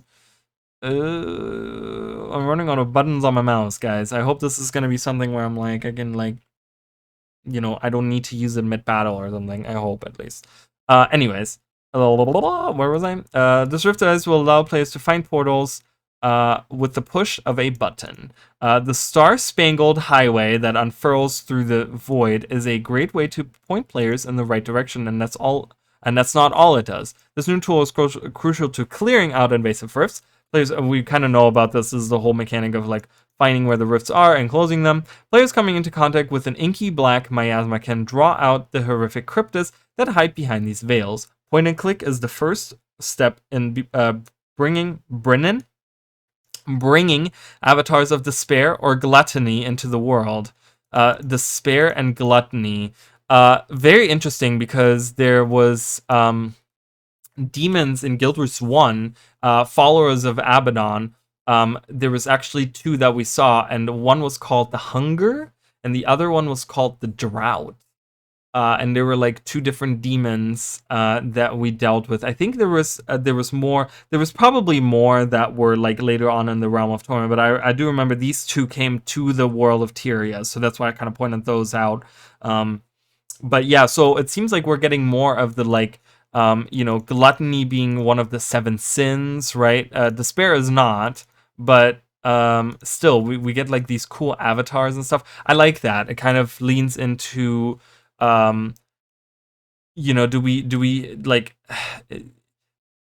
I want to see more about the structure and civilization of the cryptas. I want to see how they're organized, right? And this kind of hints towards that a little bit, right? Even though they're avatars, so I don't know, avatars meaning that they like act for someone else, like they're like, I don't know. Is there like a master of despair and a master of gluttony, and these are just the avatars, right? Because we have like the avatar of the pale tree is not physically the pale tree, but it's like just a little form that we can talk to, right? We have the avatars of Dwayna, which are just like, it's an avatar of Dwayna, but it's not Dwayna herself. It's someone that speaks for Dwayna, right? Avatars are always like someone that speaks for someone. So it's like avatars, are these just like a hint as to like other things that are like despair and gluttony, right? Because we talk about they talk about early on, where was it? Where was the pillar things? Not the pillar things, but the different. We talk about balance, nature, obscure, celestial, and strength, right? So then, do we have demons that are like despair, gluttony, blah blah blah blah blah blah blah, blah, like opposing in a weird way? Not that gluttony or despair are opposing to these things over here. I mean, maybe they are. Gluttony and despair. I mean, I don't know. Maybe not really. But yeah, we'll talk about those things later on. Anyways, ArenaNet detailed rift hunting in recent previews, but these battles to save reality also help secure a wider objective among the wizard's realm. They act as a way to protect a powerful magic called the Beacon of Ages. Very interesting. The Beacon of Ages. They act as a way to protect a powerful magic called the Beacon of Ages. Yeah, I don't know, and should hopefully scale in a way to make the map we experience in a map to make the map we experienced an adequate challenge to any size group of players. Interesting. So Beacon of Ages, that's really cool. We have, of course I think about Beacon's Purge, which is like a location in Guild Wars 1, which is the like entrance to Lornar's Pass. Is to the northern. It doesn't exist at all. The location is actually like in Guild Wars 2. There's not even a structure around anymore that would even hint at that. But Beacon of Ages is really cool because this talks about like time travel, right? We have a Beacon of Ages, meaning that this deals with like all kinds of different time zones, timelines, maybe, perhaps. I don't know. Very interesting. That said, if this particular activity isn't difficult enough, then groups can lay lures known as motivations to increase the difficulty of these encounters as they occur. Can lay lures known as motivations. All of this is like capitalized, which is like, okay, motivations. Rift hunting gave my own group of unfortunate souls the opportunity to go head-to-head with the cryptas before they attack the Tyria proper. A contortion of carrion, these demons carve a swath of destruction across the landscape with unsettling ease. They feel deliberately out of place as they launch AoE bombardment, produce powerful melee attacks, and ooze powerful reams of energy? Do they mean beams of energy? That rotate and plow through players, as if inspired by the magic of the Revenant. Ooh, as if inspired by the magic of Revenants. Because we're talking about rifts, we're talking about like channeling maybe the rifts, or, them, we don't know where they're getting their power from and stuff like that. Very interesting. Ooze powerful beams of magic that rotate reams of magic? I don't know. Plow through the player as if inspired by the magic of Revenant. Revenant is very interesting. Are we gonna see cryptas channeling people that we don't even know? They're gonna be like enemy revenants that are gonna be channeling creatures that we don't even know. That would be kind of cool. That would be kind of really strange, right? Maybe that's just a similar visual cue, but who knows when you're bending reality. So they're talking about, I guess they're talking about the actual animation of, how like the Revenant, when they like attack or swing a sword or whatever, they have the like the kind of white and black trailish looking stuff. So we're gonna see more of that, which is cool. I really, really love that. When you're bending reality, you'll also, of course, encounter the traditional break bar. While these monsters are new and unfamiliar, there's nothing here that should concern battle-hardened commanders. Rift hunting does mean rift loot, and we gathered a bag full of Essence of Triumph while taking on these encounters. Essence of Triumph is something we do have those in Guild Wars 1, right? We have the new things that they introduced with the like anniversary stuff. The 10-year anniversary stuff. Didn't they have something that was called like Essence of Triumph? Probably. This reward appears to scale. Essence of Triumph looks to be the tier 3 reward and is good for all major crafts. While I didn't get a chance to check out all the vendor recipes, I'd expect it to be crucial in crafting the newest weapons for the expansion. So we're getting Essence of Triumphs, which is like the tier 3 reward, and we need to use that to craft new things from the expansion. Okay, nice. Although we focus on taking down a tier 3 rift, scaling means that these events are accessible enough that they can be taken down while grinding through map metas. The areas beyond the safety of the Wizard's Tower do have other events. That's good. We unfortunately won't be talking about the additional strike mission or the truly epic events that this map culminates in. Suffice it to say, it might ruin the overall experience, but rifts are just a small taste of what's to come. All right, talking about there's more things to see. Sounds like there's a truly epic events that culminates. This map culminates, and meaning that there's probably a big meta event, guys. I think we're gonna see a meta event probably taking place on top of that Coliseum place. I'm guessing. The Vault. We only got a glimpse of the content clutter around Amnitas, and there's certainly more than just chasing magic Cryptus dust. Significant rework of Guild Wars 2's reward structure is coming with the latest expansion. Well, we already talked about that. The Vault is the closest we've seen to a battle pass. Why does he keep spelling it like that? System in Guild Wars 2, and then he capitalizes wars and doesn't capitalize Guild Wars, and I see this comment right here. I need to read this comment. Is there comments down here? He posted a comment. What is this comment? What is happening here? You've got to.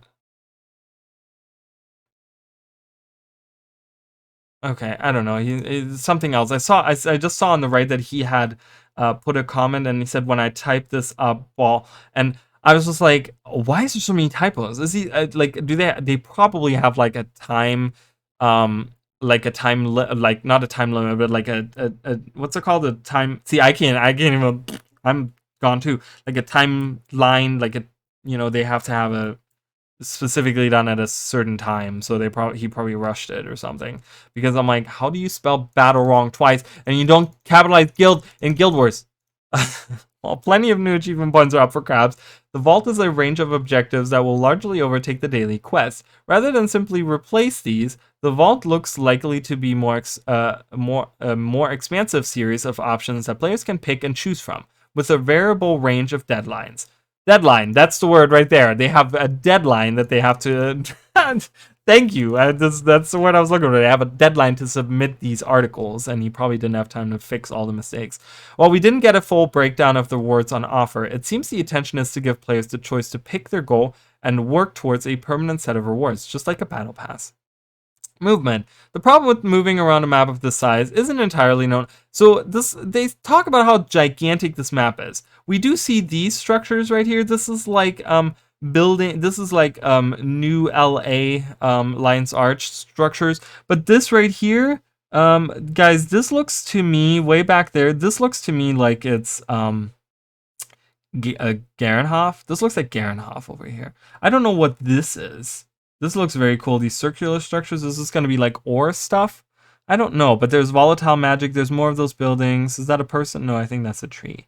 But yeah, it looks really cool. I just love the whole like broken part flying in the air. Like, I think it's going to be super fun to navigate, and there's going to be a lot of fun. Oh, look at this. A Bloodstone Fen. The problem with moving around a map of this size isn't entirely known to Guild Wars 2 veterans. Isn't entirely unknown. While the more, I don't know if I read that correctly. While the more civilized constructions of mages might hold stairwells and portals, dancing between floating platforms requires wings. Areas like Bloodstone Fen were difficult enough to get around back when battling the White Mantle without leyline gliding. And Amnitas, even this would be pretty much impossible. The very first introduction to this very map was a loading screen featuring 2 speeding sky scales, and you can expect to need your very own. While Griffin will do, Heroes of Tyria will need a flying mount, which the Griffin is. Isn't Griffin spelled wrong? Isn't Griffin supposed to be no? ArenaNet advised that they are making the Skyscale list arduous to get in the Secrets of the Obscure with a series of bonuses. Yep, we talked about that. The great thing about this is existing players won't miss out. We know about this. 2 tiers of bonuses will add extra haste to those wings. and additional spice to fireballs. Spice to the fireballs. Okay, we already know about this. The sky scale doesn't just feature as a ley line propelled transportation. Adventurers carry over into Secrets of Obscure, and adventurers carry over into, and at least some of these challenges lean into in-air mount racing. In-air mount racing? Nice, okay. So we get some sky scale racing. Path of Fire, which is really cool. That reminds me, like, racing, like, do you remember the, like, in Spyro, where you had to have those courses where you had to fly and you had to collect the different things and you had to, like, fly through the rings and stuff like that and you had to go around? Like, that's what that reminds me of. I feel like that's what that would feel like. Path of Fire might have aimed to make riding raptors popular, but things really took off when the player community started pushing flying mounts to their limits. One of the adventures available in Amnitas activates a timed skyscale track, turning the surrounding area into something akin to pilot wings with dragons. Yeah, exactly. So like flying through rings and stuff. That's going to be super fun. Oh, I'm going to love that a lot while racing. And I hope that maybe the new adventures will give us maybe something more than just experience and a blue and green, like, you know, or even like a rare unidentified gear. I hope adventures, like I talked about this recently, where I think adventures could be a whole system where you could earn, like, you know how we have the roller beetle racing in Corteria, and you get like racing tokens and you can exchange that. Like, it would be cool if we were to see, for all of the adventures in the whole game, see like some kind of currency that comes into the game where we can buy cosmetic things, like maybe even things for the guild hall, or maybe, you know, whatever, like different skill, like we have the racing scarves and stuff. Like, it would be cool to get something that's like maybe sky scale themed or something like that through all the adventures, like some kind of skins and stuff. Would be really cool. But, you know, anyways, I hope that the adventures aren't just like, oh, here's a little bit of experience and a rare, and just now you can move on. Like, it would be cool to kind of get something else out of them. While racing through Rings of Light, you'll get to take down targets using the new Fireball skill. So you also have to shoot targets as well, right? Or is this, because it says while racing through Rings of Light, you'll get to take down targets using the new Fireball skill. So I guess the new Fireball skill has to be used during the adventure. That would be really cool. Our time in Amnitas did demonstrate a few things ahead of Secrets of Secrets of the Obscure. Secrets of the Obscure. There's much more to this expansion than simply getting on the tail of another dragon. The sheer scale of Amnitas and its interiors is breathing. Is breathing? I think he meant breathtaking. That's probably what he meant. Is breathing? Is breathing. Sorry. And the events that pay out on it are likely, it's just funny. I'm not trying to make fun of him. It's just really funny to me, like that sentence. The sheer scale of Amnitas and its interiors is breathing. And the events that pay out on it are likely to be just as ludicrous. The sky scale is your friend. Get one now. Blah, blah, blah. Okay, cool. So we have picked that apart, and I'm really, again, I'm so sorry. I don't mean to be an asshole. My brain does this. Okay. Let's do the Flameseeker Prophecies. Flameseeker Chronicles is what they're called. This is massively overpowered, which is probably the one that I'm most familiar with, that I've kind of followed. Not followed, but I've kind of known about for the longest time, that I've kind of, I guess some people, didn't Ruby used to work for them? Wasn't she the one that was it massively OP that before she started at Arena? I don't know. But anyways, let's go on. Flameseeker, hands-on with the Secrets of the Obscure. So we have a different perspective here. We do get kind of, we saw this earlier. Is there anything? No, we saw this. And then a bunch of people, all the people that just completed the rift, kind of closing the rift together. Really cool. We get this shot. We already have seen this shot. Do we get anything new down here? I kind of want to look through. We saw this. Oh, these are the pictures that they just showed us. Okay, we've already seen this. Okay, same stuff. All right, let's read through it real quick, because again, this is a long video and we still have a lot to go through. It has been a weird time to be a Guild Wars 2 fan, with a lot of ups and downs lately. End of Dragons was, in my opinion, the best content Arena has ever produced. Whoa, okay, that's an opinion. Jesus. Do I think End of Dragons was bad? Not at all. Do I think it was the best content that Arena has ever produced? Not at all. But it was followed by a lackluster year with very little to do aside from re-releases of Season 1 and the new Gyaladelph meta map, the latter of which turned out to be kind of a dud. with an even more disappointing story. Yeah, I do agree with that. Then we got the news about Secrets of the Obscure, a new expansion with less content but promising a new mini expansion yearly. No. Straight up, no. They have never, ever, ever confirmed that. Yes, they have said they want to do them on a more regular basis, but they have never outright said that it's an annual thing. Like, they've never said it's a yearly, not annual, nearly a yearly. Jesus, they've never said it's a. I gotta drink something. Sorry, guys, had to take a sip of water. So they've never said that it's a yearly mini expansion. They've never stated this anywhere. They've said that they want to do, the expansion, and then they want to do usually two major quarterly updates after that, and then they've only ever said that the next expansion will be right around the corner, but they've never said that it's a yearly thing. So, but yeah, anyways. Just wanted to point out, the reaction was mixed, with many players excited for more frequent updates and others, including me, voicing some concerns. So apparently Massively did this guy, Colin Henry, talked about some concerns that he has, which probably, I mean, warranted. I mean, all of the worries and all of the stuff that's been happening, warranted, I want to say. But again, I've been on this path, and the message that I've been for the last year been putting out since all of this stuff has been kind of announced, and these things, like I have been a huge advocate for, like, give them the benefit of the doubt. We haven't seen Secrets of the Obscure. We haven't seen the new mini expansion model yet. We haven't seen like how the whole flow of it is, right? We can make our judgment in 6 months when the second quarterly release, the last release of Secrets of the Obscure, comes out, and we can then sit down and say, was this good? Was this bad? Like, play through the content, give it, wait until the new weapons release, wait until the second quarterly update, until we get, the map, the story kind of finishes up, and we go to like new places, and then make your judgment. Because we can't judge something that we haven't even seen yet. Right? And I feel like that's what a lot of people have kind of been missing the point of. I do agree that, hey, we didn't get a lot of info, and it would be kind of nice to get more info to get more hype. But the point being that, like, I don't pass it up quite yet, guys, right? We haven't even seen what this entails. And it looks to be, so far, I mean, all the articles are pretty much saying, see, these are the things that I was talking about. It's the same structure, now that I see this tower, but the structure that we were looking at, nowhere on the map that we see these pillars. Like, this is not the Wizard's Tower is not in Amnitas, but it's in the Skywatch Archipelago, I feel like. Or at least they're like separated from each other. Anyways, moving on. Enough of preaching to you guys like I'm like someone's father.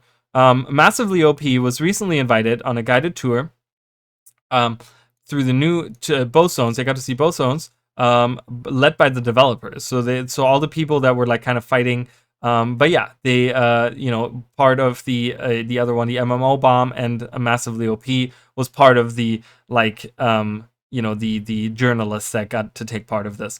Secrets of the Obscure comes with 2 new zones and a new hub. Think Arborstone, right?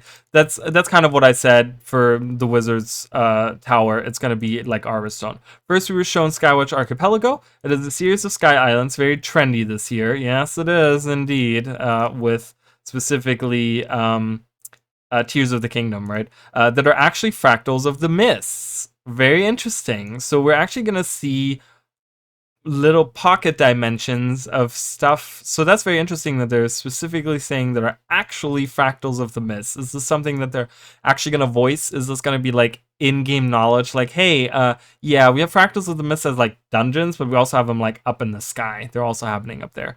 You will visit islands lifted from familiar locales such as New Kaineng, Crystal Desert, and Maguma Jungle. Oh, Maguma Jungle is not double M, it's double U. Who thought it was double M? See, even I got it wrong. I'm not saying that I'm the primary, like, I'm like, oh yeah, I'm the best one. I know how to spell everything. I'm not. But yeah, Maguma Jungle definitely was spelled wrong in the other article. But in true mist fractal fashion, there are versions of these locations from other times or alternate realities, such as a undestroyed Rata Novus. What? What we get? First of all, we're getting other times and realities, which was never confirmed really, but now it seems like we're getting a confirmation of this. So we're gonna see alternate realities. We're gonna see. I always thought as they talked about distorted worlds, and I always, and I've been like kind of just, and I'm sorry to all the people that I kind of maybe was like a little curt with when it came to that, but I've always like, no, guys, the distorted parts that we see up in the world are just like different parts of stuff, and we're not going to see alternate realities. Apparently, we're going to see other times and alternate realities. Like, this is huge. Could we see an undestroyed Ascalon, like a pre-searing Ascalon? Like if pre-searing survived, like like that was the first thing that came to mind. Pre-searing survived. Is that maybe why we see like the tower of, whoa, that's a loud train. Are we gonna see the tower of pre-searing Ascalon because this is the part of the distorted world where Ascalon was not destroyed and humans actually won against the maybe the Kryta and Ascalon aligned themselves, and like Adelbarn wasn't such a douchebag about it, and or maybe he never even became king, and Baradin actually became king, who was actually the royal. Like, do you see where I'm going with this? There's a lot of really cool things that they could touch on, like that we could see. Undestroyed Radonovus, I am so here for it. Like, I'm so here for Undestroyed Radonovus. This is like really, we can get some really, so these structures that we saw, the Asura Island that we saw, the structures of the Asura, like this is what this is. It's Undestroyed Radonovus. We're probably gonna get some really cool info on like Radonovus that's not been destroyed. I am so excited right now, and it's all stitched together in a very, very whimsical way with absolutely no regard for the laws of gravity. Yeah, so it's all like floating around and crazy, right? I've seen a lot of grousing about this zone since it was previewed. Some players have claimed that it's a lazy copy-paste of existing content. While that is somewhat true, especially when it comes to mobs, so we're gonna see repeat of mobs. Did we really need to bring back the pocket raptors? Oh boy, guys, pocket raptors in the Maguma jungle area, confirmed. I think it's unfair to pretend that this took no effort. This is not the same things as Champions, where the content took place in instant copies of existing zones with some fire and destroyers slapped in. These are recognizable locations, but very different versions of them, arranged, not stitched together on a flat plane, but laid out on a series of self-contained floating islands. So they're pretty much saying, yes, you're going to see reused assets, but you're going to see them in like weird, twisty ways because it's all floating in the air and it's all just kind of like hanging, suspended in midair, and it's all distorted and crazy, right? I share the concerns that this expansion was rushed and that a yearly cadence will be unsustainable without sacrificing quality, but I've come to believe that if you actually play this map and give it a fair chance, it will not be the telltale sign of the game's crumbling infrastructure and impending demise that doomsayers seem to think it is. So I like this. He's very level-headed in the way that he's approaching this expansion and stuff. I really, really like this. And he's also not making any mistakes on spelling and stuff. So I really like Colin. He's very great. I don't know. Just shout out to Colin. Yeah,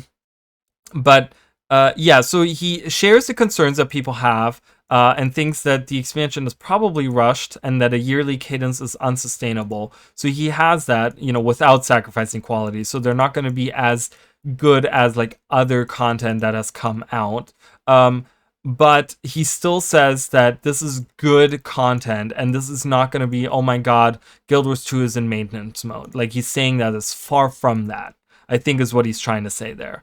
The other zone is Amnitas, a massive city-sized arcane library and museum built by the Wizard's Court. So this is what I'm talking about, built by the Wizard's Court. So this is clearly like the Astral Ward and the Wizard's Court are two separate identities. The Astral Ward will probably be the ones hanging out in the tower, in the Wizard's Tower. They're going to be the ones like that we're going to be helping close the rifts and stuff. And then the Wizard's Court are the people that are like hanging out in Amnitas, and it's like, they're kind of just like learning about the world and they're watching the world or whatever, right?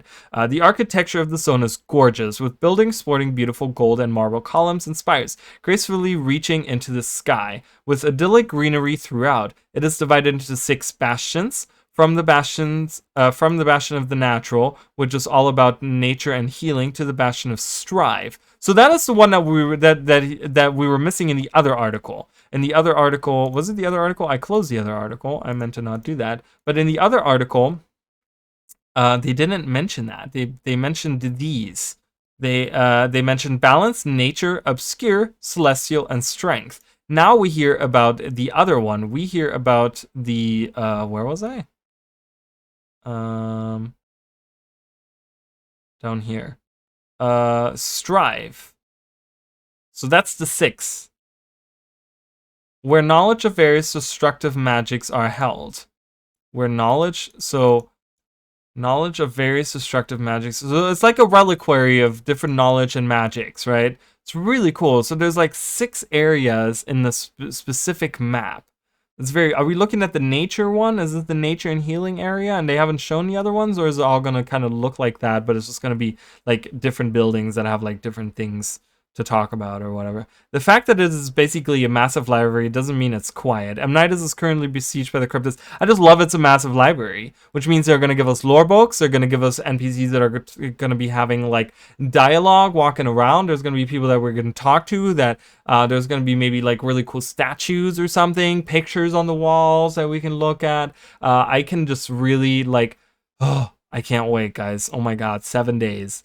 It's like the ring, 7 days. A faction of demons from the mists. Demons also very trendy this year. Is it? What's trending with demons right now? I don't know. I'm kind of out of the loop. I've just been very busy with a lot of things. Emboldened.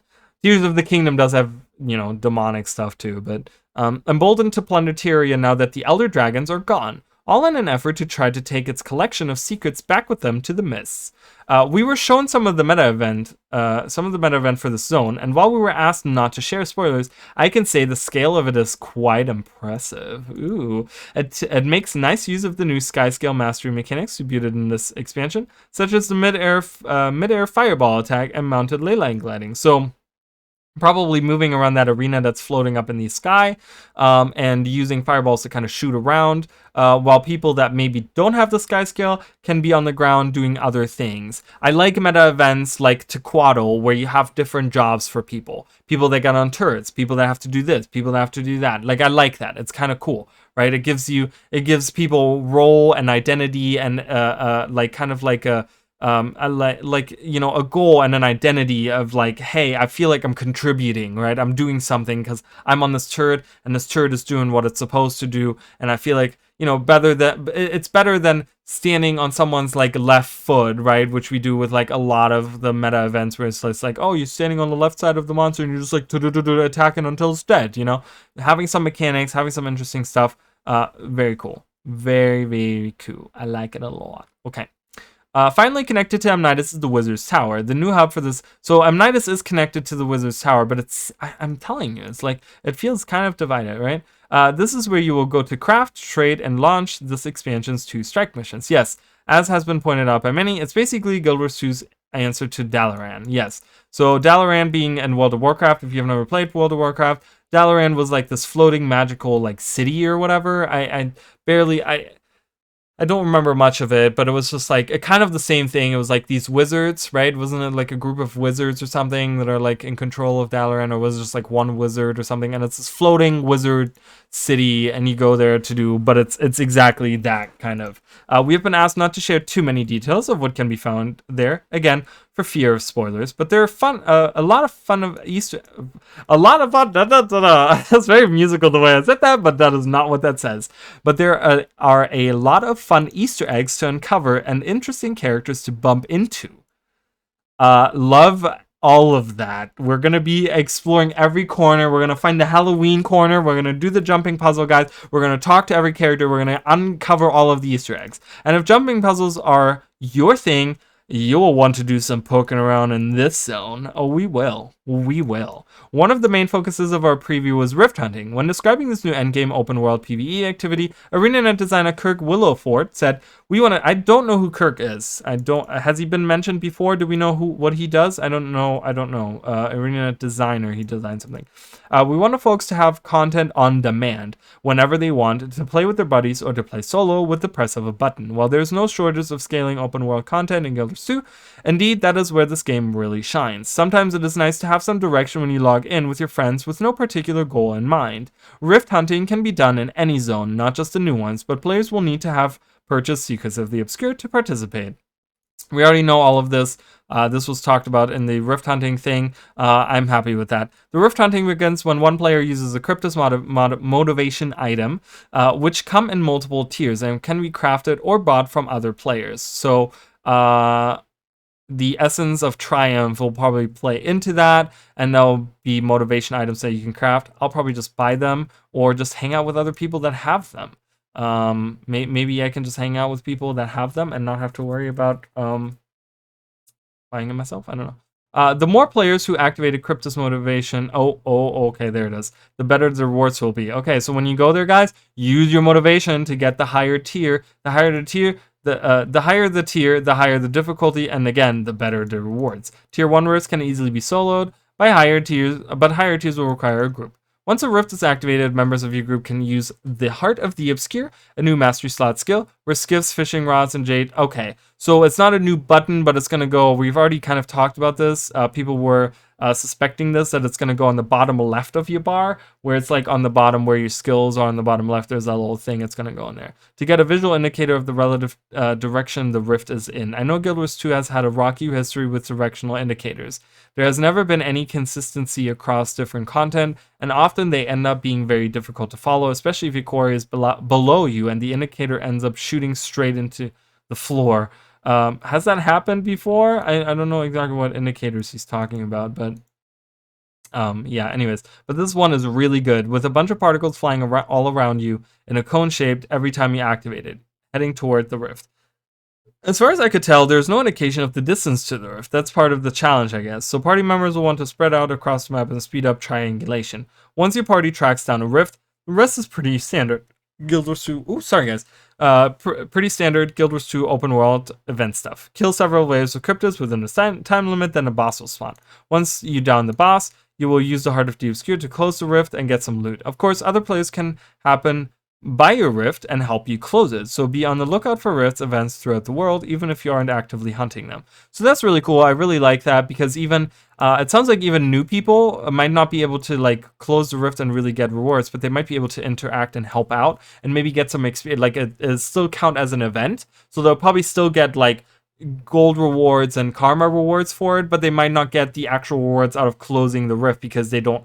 Maybe they haven't purchased Secrets of the Obscure, but they can still get something out of it. So it's very nice. Like, I feel like there's like a cool balance between like veteran players going to older maps and newer players being in those maps, kind of thing, right?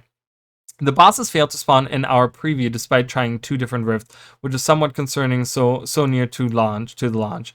So I can't really give you any idea of how interesting these fights may be. Oopsie, guys. So again, they're probably working out the kinks right now, guys. They have 7 days to sit there and figure out why the bosses aren't spawning. So bosses didn't spawn, so no one has seen these boss fights yet. The devs assured us that this was an in-development build, so cross your fingers that they have that issue nailed down by launch. Yeah, they tend to, ArenaNet tends to do one of those things where they take a very much older build and let people play that, but they were kind of like, oh, we already have like 5 new iterations of that build that is already like being worked on right now, and this is like old stuff. Like, that's what I'm hoping is happening, and they're like, we've already figured this out. ArenaNet devs were also eager to point out that there is no cooldown on rifts, so your group is free to farm them as fast as they can find them for as long as you like. So that's very nice. I like that a lot. So there are tons of activities in this and every other mode involve hunting and killing baddies. But what about the rewards? For one, all rifts will reward essence, which can be combined with other crafting materials to make Cryptos motivations. Essences, just like the rifts, are tiered, and each rift will drop the essence required to hunt a progressively higher tier of rift. It sounds like the rewards for lower tier rifts are pretty standard fare, but higher tier rifts have a number of unique rewards, including minis, weapons with unique skins. So you can get unique weapons and minis. I'm guessing there's probably at some point like one of the top rewards is probably going to be an infusion as well. That's kind of where the end game loot has been headed to. But essences will also be involved in the new non-rating legendary armor crafting. though that won't be in at expansion's launch, but you may want to bank those if you're looking to chase that stat changeable account wide set. Speaking of rewards, we were also shown a little demo of the new Wizards Vault system. Essentially, Soto replaces replacement for zone dailies. The zone dailies are staying in. The actual overall dailies are going away. The Vault will task players with daily, weekly, and special objectives. We already know this. PvE, PvP, pictures of content, best work for you. Better if you like one of those contents, you're able to opt out. Astral Acclaim can be exchanged at the Vault, like the enchanted Owl Griffin skin. The offering will change periodically, but the buyers will click to quell our FOMO, and the rewards will go in just kind of like the Black Line Situate window. We already talked about that, already made that connection, right? I went into this preview with mixed feelings and came out still feeling mixed. On the one hand, the number of bugs we encountered was concerning, especially given the fact that this game doesn't have the greatest track record when it comes to squashing bugs that have been there since the content's launch. The new Cunning meta still bugs out and blocks progress in similar ways to what we saw with Rifts, and don't even get me started on the Icewind Saga strike missions. I think I've had to reset Whisper of Jormungand more times due to... Really? I've never had to... Again, I don't play too many, but every time I've done it, it's been fine. Interesting. That said, it seems as if the content is overall solid. So here's the thing, right? Because we talk about... in this part, he talks about how he has mixed feelings because while the content is great, he's worried about the bugs, and Arena has a track record of never fixing their bugs. So I think this is something that with having not a living world, so with having the concentration of Secrets of the Obscure, all of the maps that come after the fact are included in Secrets of the Obscure. They're not like Living World Season 6, which is like its own different thing. But with having those be all together, like the next 6 months, they pretty much have like release, and we're going to see bugs, and things are going to break, and things are not going to work, but they have 6 months to fix them as well, as they give us more updates, as they work on just this content, right? So it's kind of, because the thing is that it always was like an expansion would release, and then we would go into the next Living World season, which was like a new map, new mechanics, new things, and we kind of moved on from that. But we're going to linger on the Secrets of the Obscure map specifically on all 3 of those for the next 6 months. So I feel like there's really like precedence that they can fix those. But I'm hoping. Again, I'm trying to be positive about the whole situation, you know? So, but it's fair for him to say that he is feeling mixed just because of the number of bugs that they have encountered. So it really, I mean, it sounds like that they saw a lot of bugs happen in this build. So he says it's concerning. That really tells me that was a majority of the time they were like a lot of stuff bugged out and didn't work or whatever. And yeah, so ArenaNet really needs to sit down and fix that stuff. You know, and we've talked about this ad nauseum about how they need to fix older maps and bugs and stuff like that. The new sky scale abilities are fun to play with and intuitive, as can be. So, like, I'm thinking, like, his opinion would have changed if ArenaNet had a huge track record of fixing older bugs. He probably would be like, oh, well, you know, I went in with mixed feelings, but I came out thinking pretty good. Like, yes, there was a ton of bugs that we encountered, but we know ArenaNet, they're going to go back and fix those. But he's saying, like, we know ArenaNet, they're not going to go back and fix those, and that's what the negative here is. And it can be with a mount in 3 dimensions. Rift hunting seems to be a nice activity to do mindlessly farming. The daily system is actually worthwhile. I wasn't able to see any story content, so the quality and quantity of narrative is still a big question mark for me. And of course, there's a lot writing on patches coming later in the cycle, such as the new open world legendary armor acquisition method, weapons for each class, and legendary relics. Okay, so we saw that. I really like this article. I think he was very grounded in the way that he talked about the things that he talked about. So now we have PC Gamer. Oh my god, guys. Let me take a drink of water here, and then we can continue. And we're going to kind of ramp up a little bit because I think we're going to see repeat information now, which is good. Because at this point, it's just like a lot. So this is PC Gamer. with Phil Savage. Guild Wars 2's I hope he's not super savage when he writes. New expansion is built around the game's best mount. Never earned a sky scale. Okay, blah blah blah. There are a lot of places could go. After all, the Elder Dragon saga has ended. We know that. Plenty of land masses to go. Who knows what new stories are out there? But in Secrets of the Obscure, which launches next week, players won't be exploring the land at all. Instead, they'll be moving on up, with 2 new locations set up high up in the sky. This is an expansion based around the Wizard's Tower, the mysterious structure once found hovering high above the small village of Kessex Hills. In a small village, and yeah, okay. Now moved to a new location high above the ocean northwest. So people have been talking about that. People have been like, where are we going to see them? Northwest of the Maguma Wastes. That's really cool. High above the ocean. So that's like, looking at the world map, that's going to be around, like, you know, that's going to be like parallel to like the Isles of Janthier, right above where the area becomes like a triangle. Like, you know how like that area up there becomes like a little like triangle like tip, and it looks like these islands like form this perfect triangle. Like that up there is where that's going to go. And not where I expected it to go. I thought it was going to be south of Radasum or something is what I was thinking. Like in between the Fire Island chain and like north of Radasum, maybe I thought. Or I thought maybe like west of Dragonfall, maybe around there. Like further going like south. I didn't think they're going to go northwest. So it's very interesting. I really like that. I recently got a chance to do a guided tour through the map. Because what I discovered was that because it takes place in the sky, it's been built around the mountain. So the sky scale, there's supposed to be a picture here, I'm guessing. I don't know. It didn't load for me. Maybe reloading the page will load it. Nope.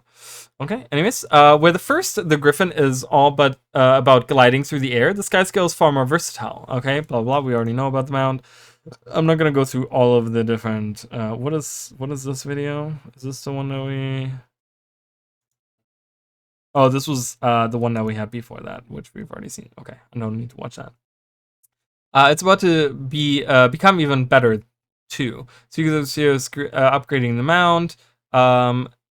Hold it down. Okay, a new fireball skill will let you launch fiery explosives at enemies on the ground. Hold it down and you'll switch to an action camera view, letting you manually aim the direction of your scaly pal's fireball. It's a fun little interaction, although already I'm dreading how many people are going to try completing entire meta events solely through mount attacks. I see you, turtle campers.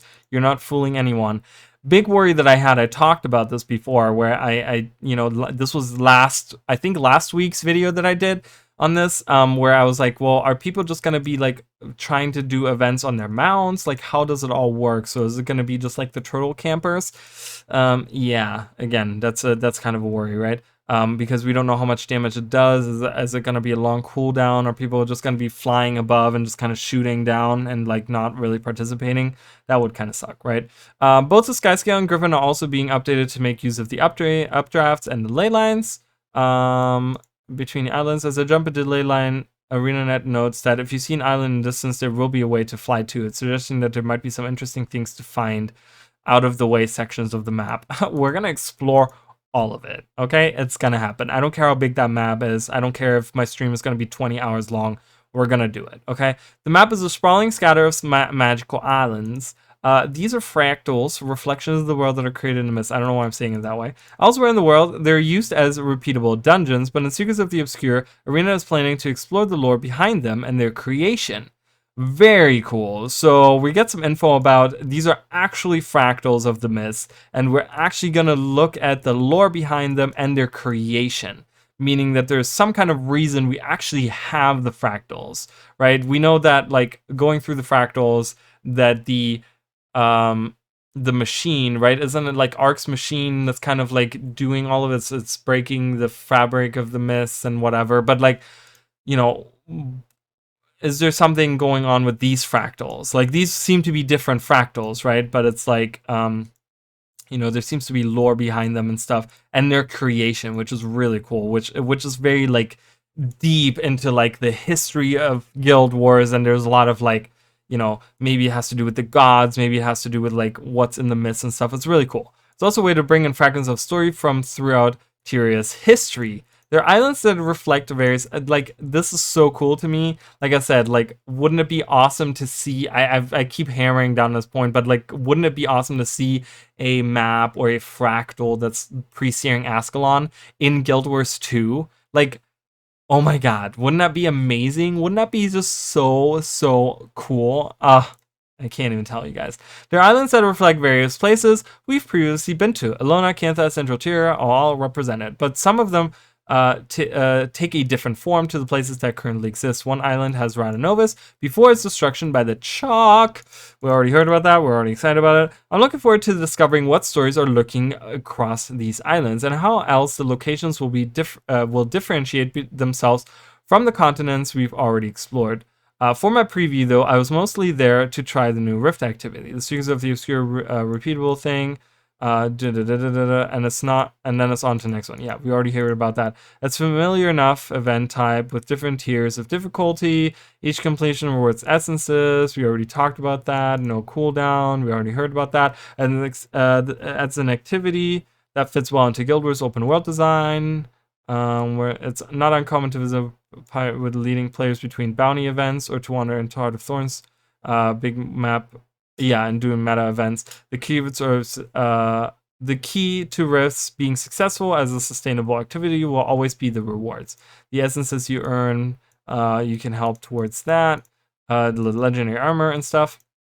All right, we've heard about that. The second of the Secrets of the Obscure is Amnitas, the floating home of the Wizard's Court, an ancient secret faction being introduced with this expansion. So we have the Astral Ward and the Wizard's Court, guys. Two different things, and it seems like the ancient secret faction that we've been talking about is more so the Wizard's Court than the Astral Ward. The Astral Ward seems to be just like this elite faction of people that are fighting back against the Cryptus and the like the rifts and stuff like that, and that's who Zoja is part of. But it seems like the Wizard's Court is more ancient. Like the Astral Ward is a part of the Wizard's Court. Really cool. I love this. It's a collection of floating structures, each dedicated to a different school of magic. It's a different vibe to Skywatch Archipelago, which is a chaotic landscape containing vastly different biomes. So again, we've heard plenty of that. The 6 different schools of magic. Amnitas is more ordered and structured.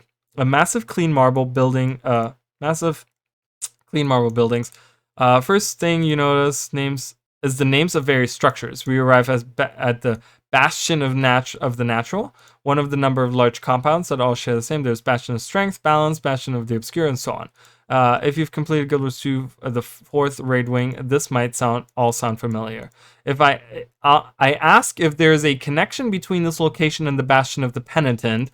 Oh yes, thank you. What's your name again? Oh, asking the real questions here, Phil. See, he is a savage. He's a total savage. Asking the real questions, okay? This is journalism 101. You gotta ask the real questions. Is there a connection? And Arena refused to elaborate, much for fear of spoilers. It confirmed that yes, the similarity is deliberate. Oh my god, guys. Bastion of the Penitent being a prison, having different races that are being kept there for whatever reason by the Mersat. We have a connection to the Mersat. We have a connection to different races being there, having, these ideas of like, why is it the Bastion of the Penitent? There is a connection.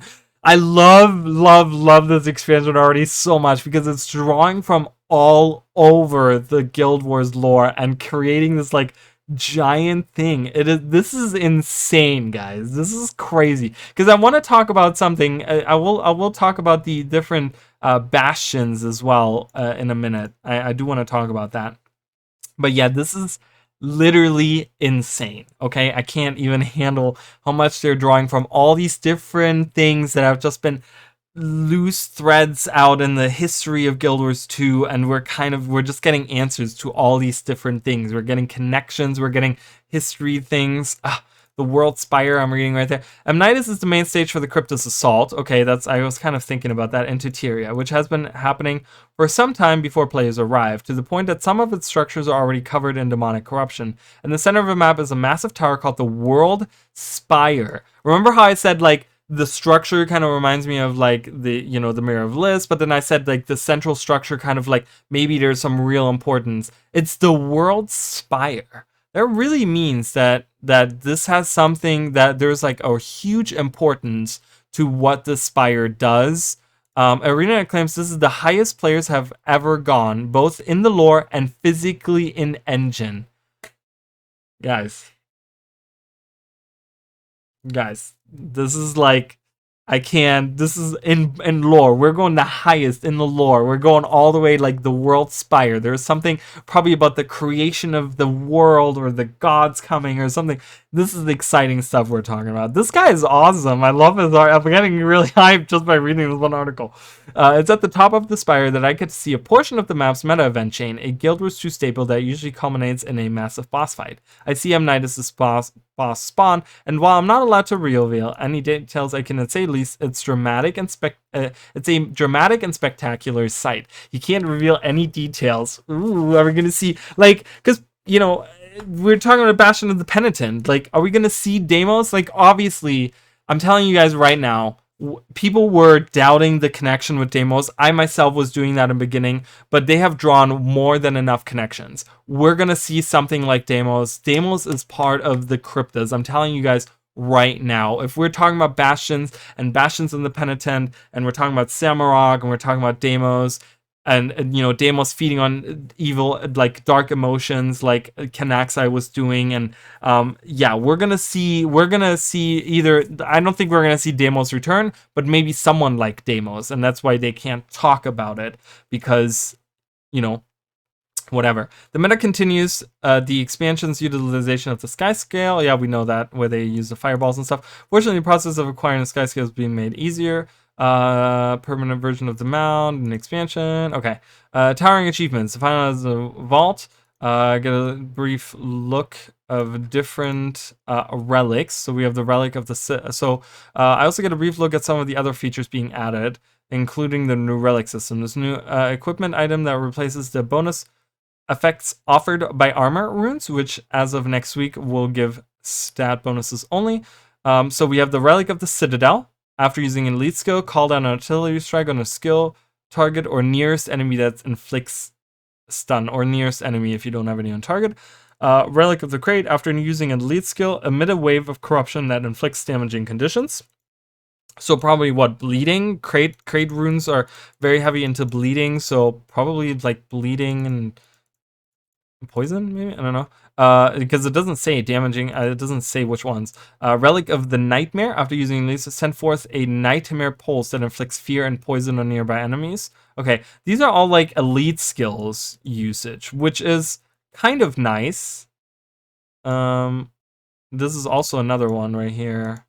Oh, this also is. They all are. They all are. Every single one. These are all the relics about that? Oh no, okay, it says, okay, it says that it's not. I was just like, are we gonna make relics all about, like, might as well just improve the elite skills rather than just having relics about it. But I guess they're just previewing all the ones that are dealing with the elite skills. So there's a bunch of relics that deal with elite skills, and there's a bunch that don't deal with that. But I kind of like that, because I just the other day, and it's kind of weird, I said this just randomly, I talked about how I really feel like elite skills don't really matter in Guild Wars 2. Like, they really feel kind of bland. They're just kind of like a long cooldown utility skill lots of times. Like, they don't necessarily are super overpowered. They're not like, oh, this is the one that's gonna, they're not game changing to use sometimes. But having relics that are bound to that could perhaps have to do with that, right? Use Nightmare Poles. We already heard about the Zephyrite one with the crystals coming out of the Wizard's Tower with the barrier reflecting. So if you want to have like more defensive stuff, I really like this, like enhancing the elite skills to do certain things. If you have like a short cooldown elite skill and you equip one of these relics, you have like a really good utility to that, right? Where you know, if you have a short cooldown and then you get this, where you get like a reflective thing and that pulls enemies in, that would be really cool. Like if you have a close range, like shield wielding whatever, right? And you're all about like kind of being defensive or something. because the idea still is like these are going to function in world versus world, right? So just imagine a warrior that's like super tanky and he has a sword and a shield or whatever, and he runs, or whatever weapon, like dual axe or whatever, right? And he runs in and he uses his elite skill, that the Juggernaut one, or whatever, right, to give himself whatever it is, right? He can pull in all the enemies from like a group and like attack them. Like I feel like there's a lot of interaction that we can do. The relic of Ceres. What the fuck is Ceres? Ceres? I would say it's Ceres. Upon using an elite skill, summoning an Eye of Ceres that emits a rotating line. You know what I'm calling right now? Ceres is a demon we're gonna encounter. Eye of Ceres? That sounds like a demon. That sounds like, I'm not saying Eye of Ceres, but I'm saying like Eye of Ceres is a skill that Ceres uses, and Ceres is like a demon person or something. One of the maybe the big baddie that we see in the meta event or something. But that's very curious because I don't. That doesn't. And this is Greek, yeah. This looks like, is Ceres like a Greek thing? Is Ceres like maybe I can look this up. Hold on. Ceres name. Get out of here. Get out of here. Name meaning. Ceres means Taurus and is actually from India. No, Ceres is of Greek origin. See, there is it's about a demon. I'm telling you, it's Greek of origin. It's something, I don't know why it says something about India, but meaning of Ceres. Yeah, so it's Greek. It's 67% Greek and Turkish and Australian, I guess. A user from India says the name Ceres means Taurus. According to user, the name of the bull that makes up the constellation Taurus. Okay, so Ceres is probably a demon, and we're dealing with constellations. Again, I have recently been drawing a lot of connections between the sky and the mists, right? And the night sky and the stars in the sky that are different. In my opinion, those are the night sky is actually the mists, and it's actually different stars are just different realms or different whatever portals in the mists or whatever, different places in the mists. Anyways, so that seems like this is going to be an enemy in the expansion or something, or someone that's going to be in the expansion, and I'm thinking it's a demon because they're leaning on Greek names, right? ArenaNet noted that these were picked as some of the more flashy options available, and confirmed that there will also be relics that don't trigger from elite skills. I'm looking forward to seeing the full range and discovering what effects they contain, and broadly, I'm hopeful this will be a good long-term change. Swapping out Ruined isn't exactly a trivial task, so this already feels like it could offer more options for versatility and customization. I could see myself swapping in a Relic of the Nightmare ahead of a boss with a large Defiance bar, giving my Basilisk Venom elite skill some extra juice against an enemy that requires big crowd control. See, so he's already thinking about like utilizing the relics in different ways and building different, like a huge build diversity, right? The studio also gave a quick demonstration of the new vault replacement. Yeah, we've already 3 times now. The style of objectives sounds similar to guild missions. You'll be able to choose. As much as I enjoyed, yeah, I'm not going to read all that. As much as I enjoyed the small taste of the much bigger test is how it'll feel in the weeks after release. This is a smaller expansion than before, a deliberate move on ArenaNet part to cut down the time between major releases. Even some Secrets of the Obscure features won't arrive, and that will bring a 3rd map, and legendary armor and new weapons. It's a big shift from previous, admittedly inconsistent expansion release cycle, and it's going to take time to adjust. It may not even happen until expansion or 2 down the road as we get better sense of what the effects are. Nonetheless, I'm excited to see. He doesn't talk about the bugs. He's keeping that kind of like, at bay. As someone who's played through the occasional lengthy update drought, having a more reliable and consistent release schedule, yep, I do like that as well. There's benefit of pushing aside the big overarching thread. They can still make a big overarching thread just by like having little things like we're probably not going to completely defeat the cryptas now, but maybe we'll lock them away, and then they'll appear later on in another expansion or something like that. We'll kind of deal with the big baddie at that point or something. Who knows? But they can still build an overarching threat by having isolated little stories. I've talked about that. You know, kind of how Final Fantasy has been doing that, where they like have expansions, but overarching there seems to be, you know, there was something like, was it the Asians or whatever for the for the longest time, were kind of like part of the story, and it kind of is it. Did it culminate at the very last expansion or something? Or is it going to be where it kind of deals with all of their stuff or something? I don't know too much about it, but I still think that they can do an overarching story in that way. ArenaNet is calling a series of more isolated stories. Highlight different little. Okay, anyways. Moving on. So we did PC Gamer. Now we're going, guys. I'm exhausted. We're at 2 hours and 20 minutes. This is the longest video in history. Okay, I was thoroughly underwhelmed when Secrets of the Obscure first was announced. After 10 years in story evolving, I'm skipping through this, guys, because I'm not. This is all like rehash stuff, right? It's just another opinion by another. This is Robin Baird. I don't know if that's a woman or a man. I don't know, but it doesn't really matter. It's yay! It's peaceful days. Something about we're done. However, we need to deal with them. Elder Dragons, most apparent issues adding 9 elite specs, needing to add new exciting niche each profession, blah blah blah. Catalyst is a mess and it isn't all clear. Yeah, End of Dragons elite specializations to me are kind of the strangest ones. There's a couple of them that I just don't understand, one of which is the Catalyst. I don't understand the Catalyst. And I don't understand the Tamed. I don't know what they were trying to go for it, and I don't know if it's just me, but I can't wrap my head around what was happening there. But another issue, expansions are running into this number of masteries added. Just pointing out all the things that are just bad, I guess. Maps are designed with idea. Are making the skyscale easier to obtain with automated changing expansions. During the preview, Indigo was there. Narrative leads at the storyline, so its expansion upcoming ones will have a narrative through line, but won't be directly connected.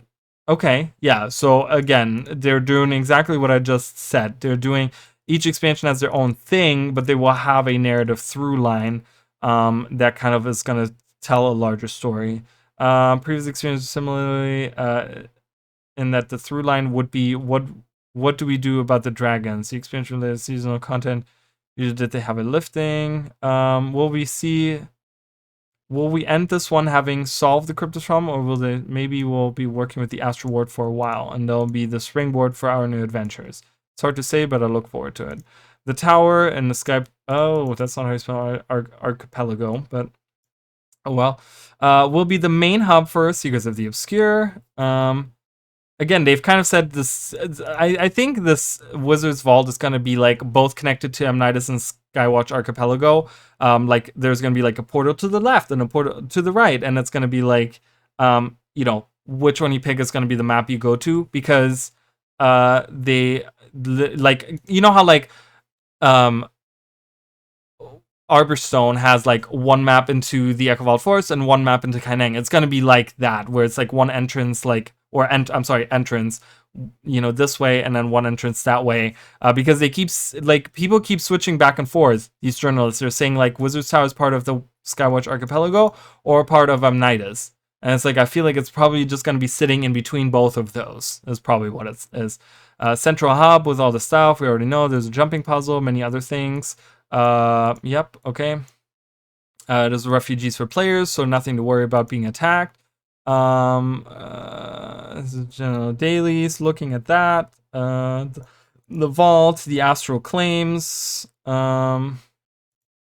They're not astral claims, they're astral claims, right? That's what they said, astral claims.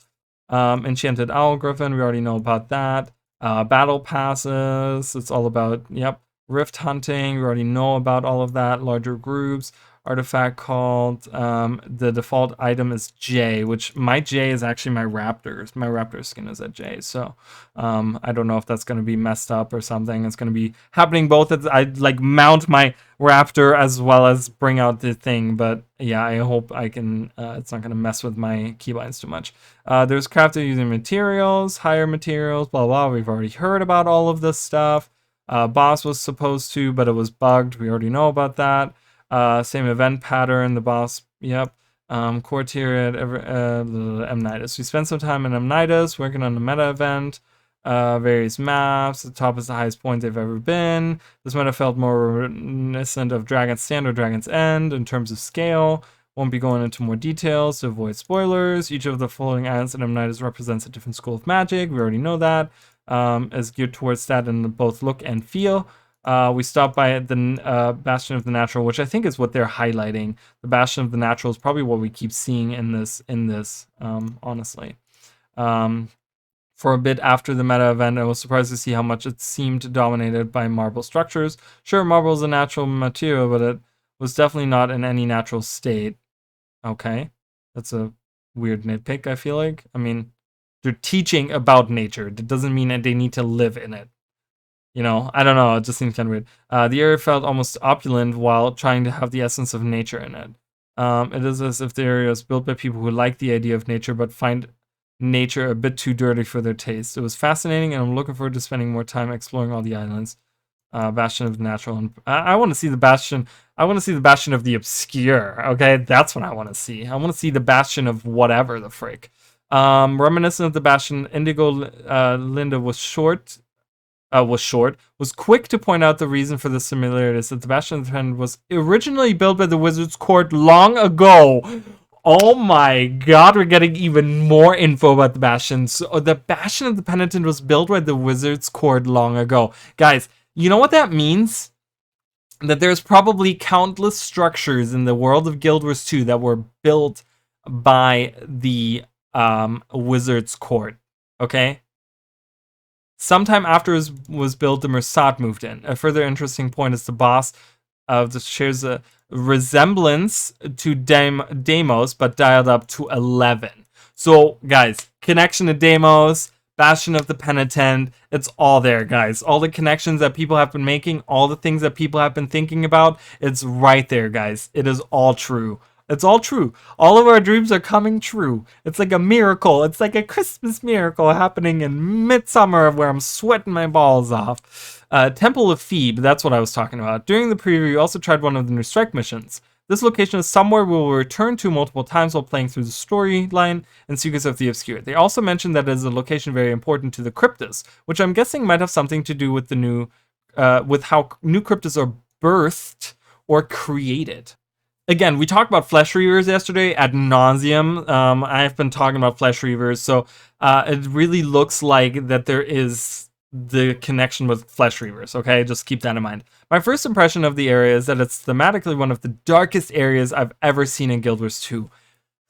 Yes, please, give me more. If I had screenshot this area in isolation, I would also thought of it was something out of Diablo or Dark Souls. Yeah, okay, awesome. I love this. This is great. Everywhere I looked, seemed to be covered some bloody, fleshy growth. Oh yes, it's definitely Realm of Tormenty. So we know that the Temple of Thebe, the location that is the strike mission, is gonna be in a dark, gruesome, nasty-looking place like the Realm of Torment. Love it. Love it. I love everything about it. I cannot be more excited. The Strike mission is also the capstone fight of the expansion, where we fight a Cryptus Lord named Ceres. There it is, guys. I made that connection before I even heard about it.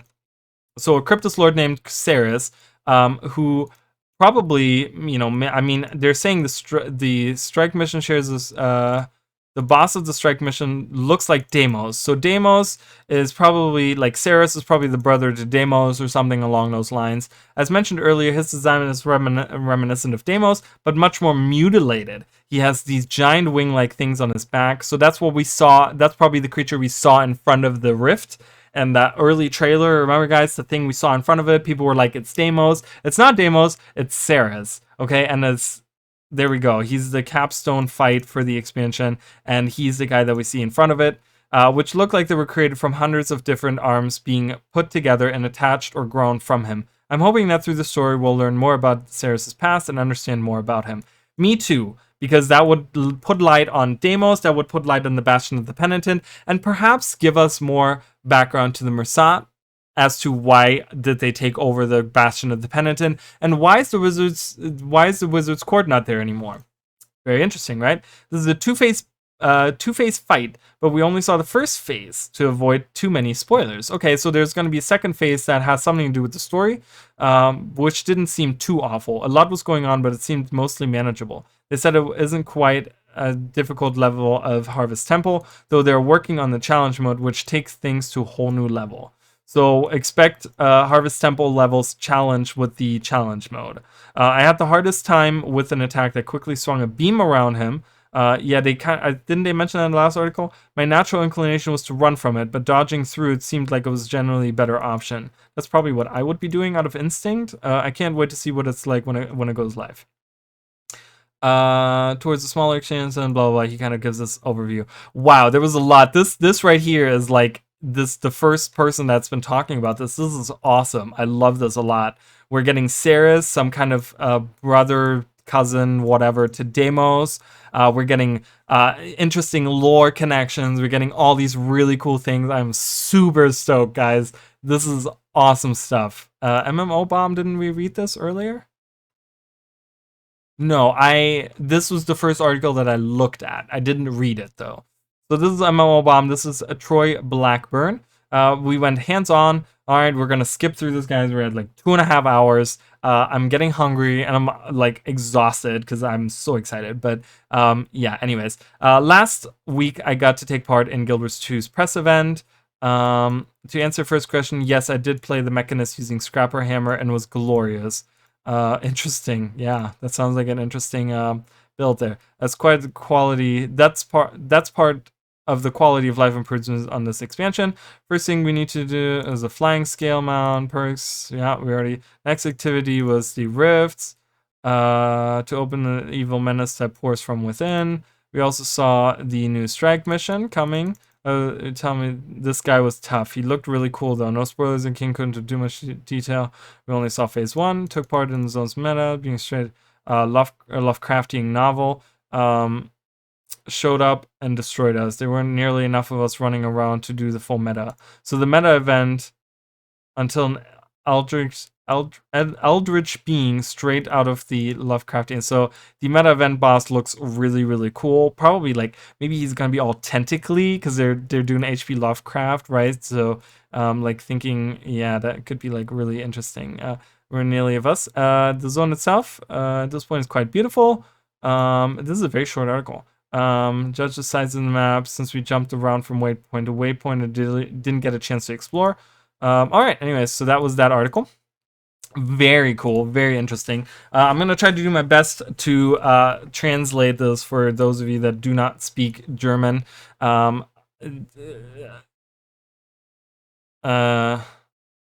So you know, I'm gonna try to do my best. I'm not very good at switching between languages on the spot. So it's gonna be a lot of like me staring at the screen for a minute. But yeah, so they're talking about the expansion Secrets of the Obscure is coming. 5 things that are awesome and 1 that's annoying. He says. Next week is the new expansion, and they had 100 minutes to. Yeah, they spent 100 minutes playing. Oh, he didn't. I guess the. Wait, what? Because it says.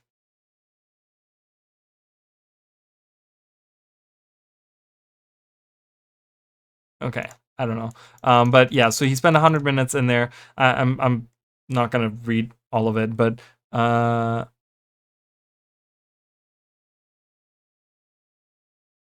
so but he's saying what's disappointing is I guess the optic of the areas. I don't know what he means by the optic of the areas.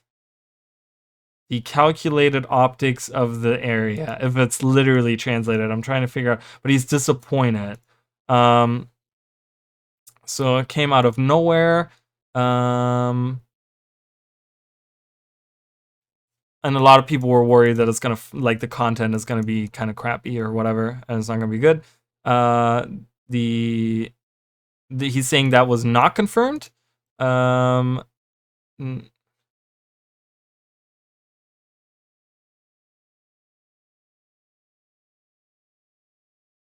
But yeah, so he's saying it wasn't really a huge surprise because you know, it's smaller than End of like he's saying the fears haven't really been substantiated, because while it is a smaller expansion, it's also they're also trying to release them more often. So it's like, you have to cut stuff short. It's not surprising that it doesn't have as much content as other ones. The important part is that Secrets of the Obscure has everything that an expansion would want, with world events, cool boss fights, new skins and rewards, and different ways to different possibilities for characters, like a different tone of the story.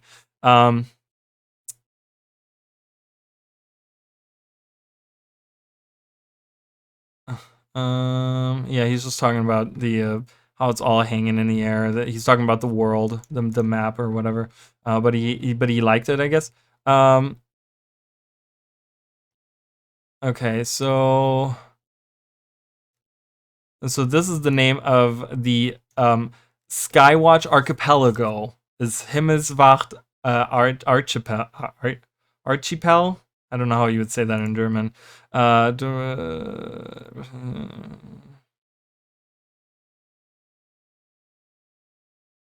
So this is sky scale right here, Himmelsschuppe, which is weird because he has it with 3 S's right here. There's actually just 2, because it's Himmels, which means sky, and Schuppe means scale. So yeah, so there you go, guys. Himmel is the sky, and Schuppe means scale. So, but he has 1 extra S in there. So he's talking about how you can unlock the sky scale, and then you get, like, it's a win-win situation, because even if you already have it unlocked, you get bonus effects. And he talks about how you can get you can do parkour, I guess, with like 30 goals that you got to go through, but while you're firing your fireball. And then you can also use ley lines. The second one is the world events. This is the rift hunting. He's talking about rift hunting here. That's what that is. Ristjagden means rift hunting.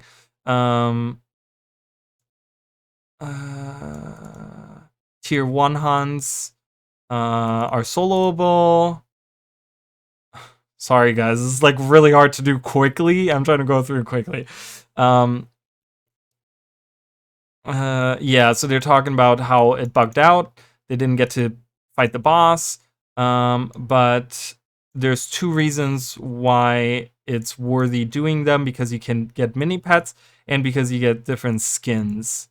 Or mini pets and skins, and then he's saying the essences where you can do legendary armor with. Because yeah, he's talking about the new legendary armor here. So yeah, so he's saying those two reasons make the rifts worthwhile. The absolute highlight was the boss fight that they fought. And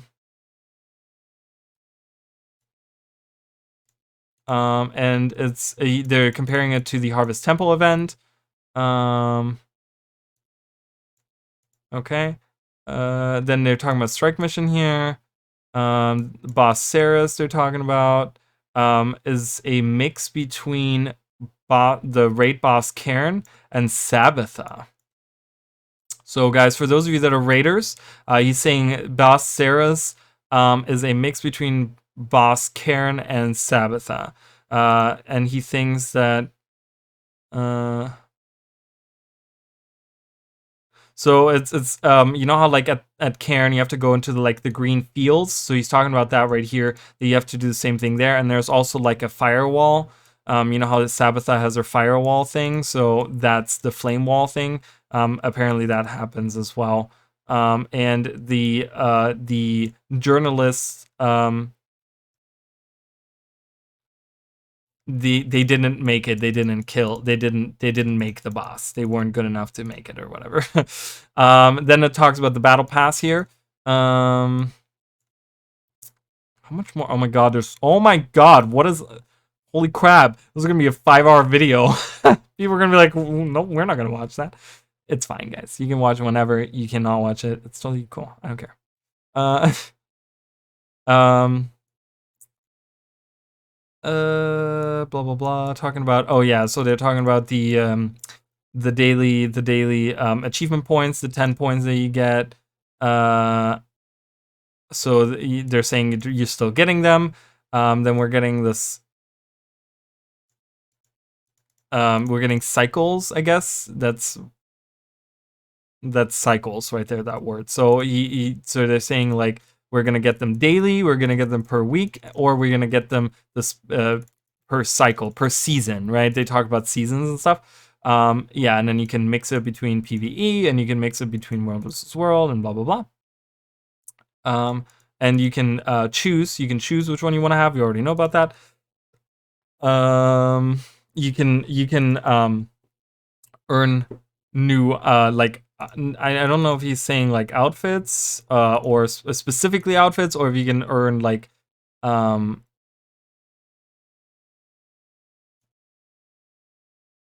so he's actually saying that they're coming out of the gem store. He's saying we're getting gem store skins, but I think they like didn't they earlier confirm that it was like specifically not.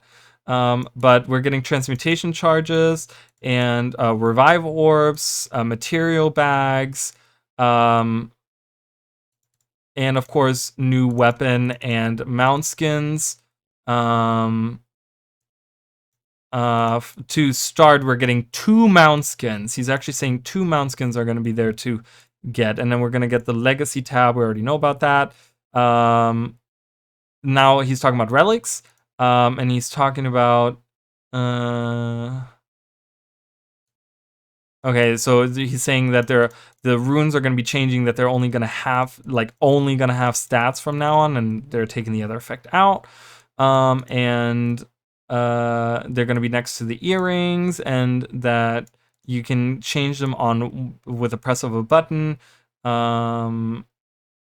And it's going to change the meta a little bit up, and it's going to change up different things. And this is the Relic of Ceres. We already read about that, and then this is Ceres. I think he has all the different relics that we read that one, we read that one, we read that one. Right, Nightmare. Which one was the Nightmare? That was the Fear and Poison, right? Okay. Citadel and Ceres and Wizard's Tower. Yeah. Okay. So we got all those new weapons, new achievements, and new legendary armor. The Weapon Master stuff is coming. Okay, he kind of talks about that. And then we're gonna get new weapons. 70 new achievements.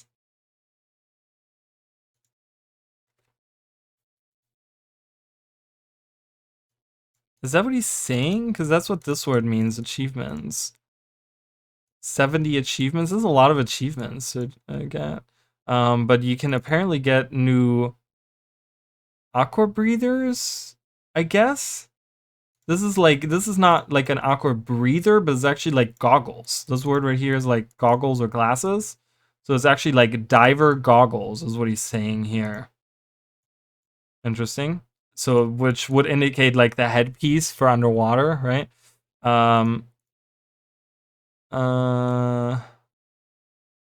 Legendary armor, like that kind of stuff. And there is no more, and you don't have to do raids to get this armor. The area. So his biggest disappointment is the area. Secrets of the Obscure.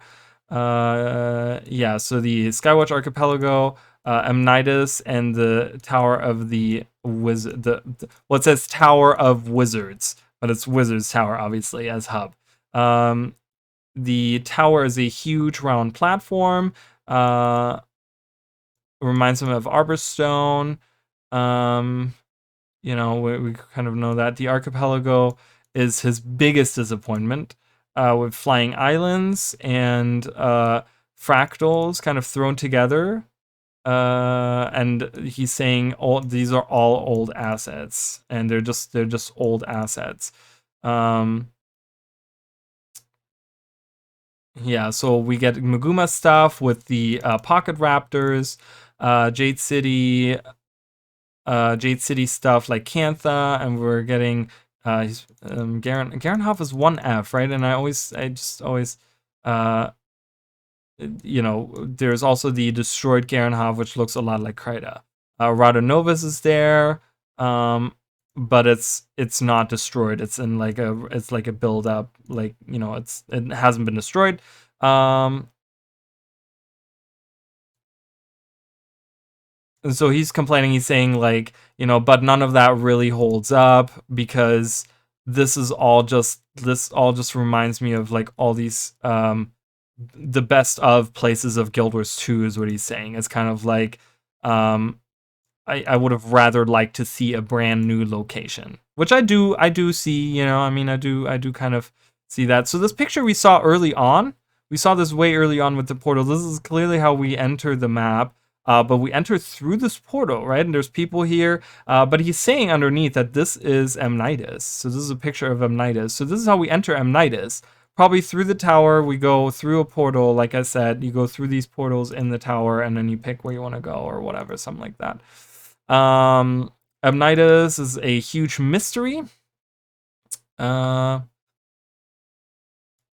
The map didn't load all the way, is what he's saying. He's saying the map in the test didn't load all the way, so they don't really know. I don't know if this was intent. He doesn't say that it's intentional. He just says it didn't load, but that's why it makes it such a mystery because they couldn't even look at the whole map because it didn't load all. There was blue stuff everywhere, textures. So there was bug, but he's talking about bugs. He's saying that the blue from the like astral stuff or something. He's saying there was a lot of like blue stuff. There was texture issues weren't right, and everything was kind of acted really messed up. But what is positive?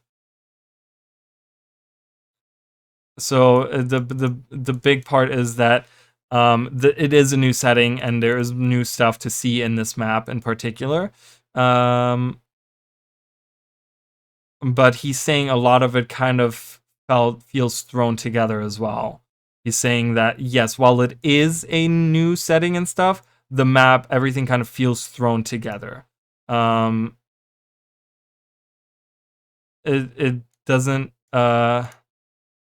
it doesn't so it's like he's saying the expansion is missing like an overarching optical like theme to it. It doesn't really have anything. Everything is just kind of like thrown together. And he's saying that his colleague Petra was the one that kind of pointed that out, and ever since she pointed that out, he can't unsee that. So he's saying like since he's been in there, it kind of looks like everything has been thrown together, and it doesn't feel like there's like a cohesive, theme to the maps. But they but he is surprised with how good the look was for how short the development time was. And he's talking about the next quarterly updates and new fractals and blah blah blah. So he's linking to an older thing. What is this? And he's saying it has huge potential. Oh, he's just giving a summary of how he feels about everything. It looks like overall he likes it as I'm like kind of just scanning over. His favorite locations so far are the like snowy regions in Ascalon. And neither of those are here, but we're gonna just see more jungle and Jade is kind of what he's saying. Instead of using some stuff that we haven't reused in a while, kind of reusing that like Ascalon, we haven't really used in a while. But he is totally hyped still, like even though he's still hyped, and he is looking forward to the next expansion coming between 12 and 18 months. Okay, that was the first German one. I can do the other German one. I don't know if they have added even more. Nope. The Italian one, we're just going to skim through. I'm not going to start reading Italian. Whatever. Except that, oh my god, stop it. These ads. Like, Jesus Christ. Secrets of the Obscure, blah, blah, blah. Demon Hunt. He's calling it Demon Hunt. Yeah, okay. Recycling is the motto. These enemies and these worlds we already know. So he's talking about reused assets and Maguma Jungle, Elona, and Cantha.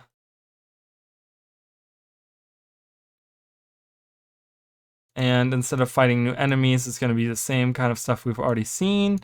And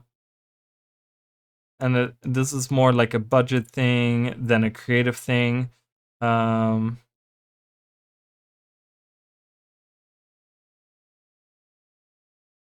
Yeah, so then now he's talking about, yeah, so but then his last sentence is, but, and this is the reused asset thing where they kind of point out how everything is kind of reused.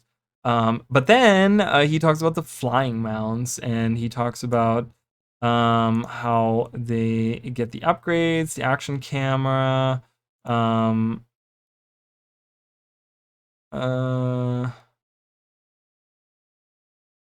yeah, so shooting down stuff out of the air. And then adventures where you have to go through the goals while firing fireballs.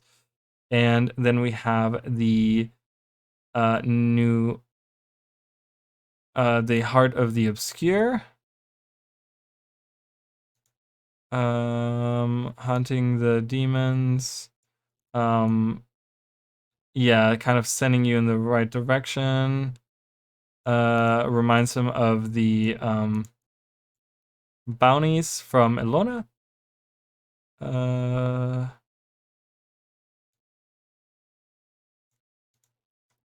Sorry, guys, I'm just reading through that.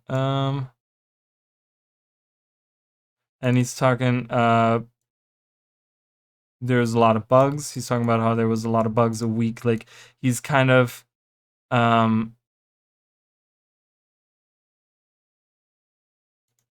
he's talking about the, wait a minute, let me go back to,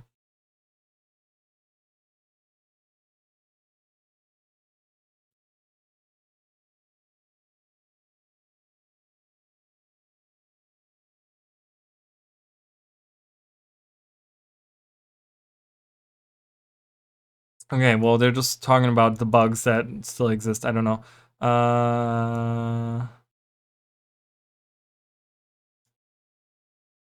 For crafting, talking about the tower being like Arborstone. Yeah, there's nothing new in there. Okay, so we have that. Let's update. Let's see in these 2 hours of anything interesting. Clarification right here about the visitor's wall. I'm here to give an answer. Gold, lores, mysticals can all be purchased in the vault for completing daily. Daily achievement points will still be available as well. You'll earn them by completing. Okay, well, okay. Ruby kind of clarified that. Anything else that we see? Gives 5 acclaim. A daily task is 10. For a very large number of places, it's difficult to purchase. Translated from Italian. Okay, so let's look at the Italian thing. I'm not going to try to read it. I'm just going to see if I can pick anything out. Living World, End of Dragons. Oh, we see the trailer. Ooh, look at this. That's new. That's very much new. We see a freaking statue of Jalus Ironhammer with like Cryptus, some kind of Cryptus enemy floating above. I don't know what that is. That looks really cool. But this is very so. For those of you who have never checked out my comparison streams, I've done comparison streams of Guild Wars 1 and Guild Wars 2. And if you guys go back to like the Shiver Peak ones, the Central Shiver Peak ones that I did, you can find a lot of really cool, like the Dwarves of Guild Wars 1, they did a lot of like mining and stuff in the mountains. And there was a lot of like this, where there's like these these hanging robes where these you could see stuff is being transported up and down these ropes and stuff. It's really really cool that they kind of bring this back. This is gonna be a fractal of the mist from like Guild Wars 1 times, or like around that time, because this is Chalice Ironhammer like 100% with the I would love to have that crown as a skin in game, by the way, guys. But yeah, and it looks like there's some these are Wizard's Court people hanging out down here. But yeah, this looks like olden dwarven stuff. We're gonna get some dwarven stuff. That's really cool. I love that. I love how big this picture is too. Um, is there any new pictures? Oh, whoa! Look at this. This is like Cantha, but it's like all gooey and gross. This is probably where we fight the this is probably where we fight the Pravada. What does that mean, Pravada, guys? I don't know what that means. Pravada 7. Is this where we're gonna fight the strike boss? Is this where this is? Really cool. This is like Cantha, like the big cathedral thing, but that's very cinematic. It looks really really cool. There's talking about the, oh man, I wish I knew what this said. I mean, I could put it through the translator. I'm not going to do that though. But they talk about the Bastion of the Penitent. They talk about the Obsidian Armor, Zoja. I love that it's all highlighted there too. Dragonfall. Probably right here they're talking about the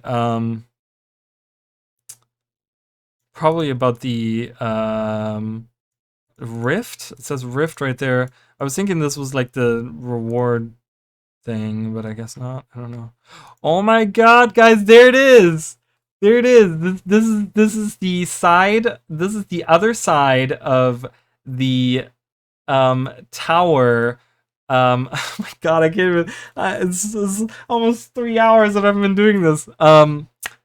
This is the other tower. The pre-searing Wizard's Folly Tower. This is the side of it. This is the other side of it. So we get to see there's like a rift thing going on here, but we have like a little town here. There's like people hanging out and stuff. This is like, and there's a vista right there. There's some sky scales hanging out over here. So this looks like this really is probably part of, if the Char never won against Ascalon, we're probably gonna get a little fractal of that.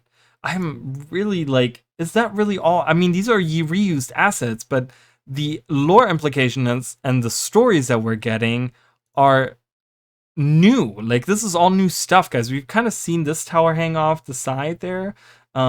This is really cool, guys. I'm very excited. I really like that they got some unique screenshots. Were they allowed to take these screenshots? I don't know. No one else took them, but the Italians were like, fuck it, we don't care. We're going to do it. But yeah, Heart of Thorns, Hymnitis, Harvest Temple, Dragonfall, Path of Fire, Bastion of the Penitent, Strike Mission, Fractal, a bunch of stuff that we have no idea what it says, and that is okay. Holy crap, that was a lot to go through. Yeah, and let's kind of jump into, because I'm not going to reiterate everything I've been saying, so let's go to this. Guild Wars, the Guild Wars official Twitter posted this, okay, and they talk about strength. These are, remember the 6 symbols above the portal that we saw, right? We had each of the symbols. This is one of the symbols, and this symbol represents strength. And we're gonna have other ones. We're gonna have it wasn't Article 1, it was Article, well, it was Article 1 and 2. But we're gonna have Strive. Strive was the one they didn't mention in this one, but Strive, Balance, Nature, Obscure, Celestial, and Strength. Strength already being here, they're gonna probably, because it's 7 days, so for the next 6 days they're gonna, like, one is today, and then they're gonna every day probably give you a hint as some of these. But strength leads the Song of Victory to the battlefield. So very interesting, right? Like, they're talking about songs of victory to the battlefield. Very cool. But I think the symbols on the portals probably mean that you can travel to the different bastions. You know, you can, like, maybe you can activate the portals to go to certain bastions, and you know, you have to go, like, if I want to go to strength, I got to activate this one or whatever. Like I said, I really think these, yeah, we can see right here the fleshy vine, someone pointed this out, but yeah, so they posted this, and then that shaman was like, oh, zoom and enhance more, and you can see if you turn up the brightness, there's actually a picture, because you can actually kind of see there's a little blob right here in the middle. You can kind of see how it, like, lights up a little bit. yeah, and you increase you can actually see something. This is actually a picture that's gonna be revealed to us. There's something going on back here. Zoom in and hands, right? There's something going on. This is like weird. This is probably fleshy. I don't think that this would be, maybe this is like supposed to be plants and roots, but I'm guessing this is probably like cryptus fleshy stuff, like this type of stuff. Yeah, that is probably what we're looking at, right? But yeah, so this was pointed out as well. So very interesting stuff. I don't know what this could mean. This could mean a billion different things. But yeah, I mean, we have like, you know, there. It's so interesting because there's so many connections specifically with the like schools of magic that we have, because we had, you know, they're talking about the 6 different schools of magic or whatever. In Guild Wars 1 they actually had, I'm not gonna put it on screen or anything, but there is so we actually had the original story of Guild Wars 2 talked about, or of Guild Wars 1, I'm sorry, and the magic of the world. They talked about how Abaddon was the one that gave the world magic, gave magic to the races, and to, I think they originally said humans or whatever, but they were also, so let's kind of read the types of magic. So I'm under magic on the Guild Wars wiki, and it says, because of the Bloodstones, most beings on Tyria are unable to harness all the potential power that magic offers. In order to make full use of the original gift, they must work together. Magic is made up of 4 principal schools: preservation, abilities related to healing and protection; destruction, abilities related to nuking and spiking; aggression, abilities related to pressure and punishment; and denial, abilities related to shutdown and snaring. In turn, each magic using profession is linked to a single school. The specific school each profession utilizes is not completely certain. It is very difficult to master more than one form of magic. Blah blah blah blah blah. This was the original. Guild Wars understanding of magic, was that there was 4 schools, not 6, and we have like preservation. We do have nature, which they say in all these articles is leaning into the healing part of it. We do have preservation here. We have destruction, which probably deals with either the probably deals with the strive one that's not mentioned in this article. Aggression, which is probably the, I don't know, the strength one or something. I don't know. Obscure being maybe the denial one. I'm not sure, but this is like different schools that we have been talking about. It's very, very strange, right?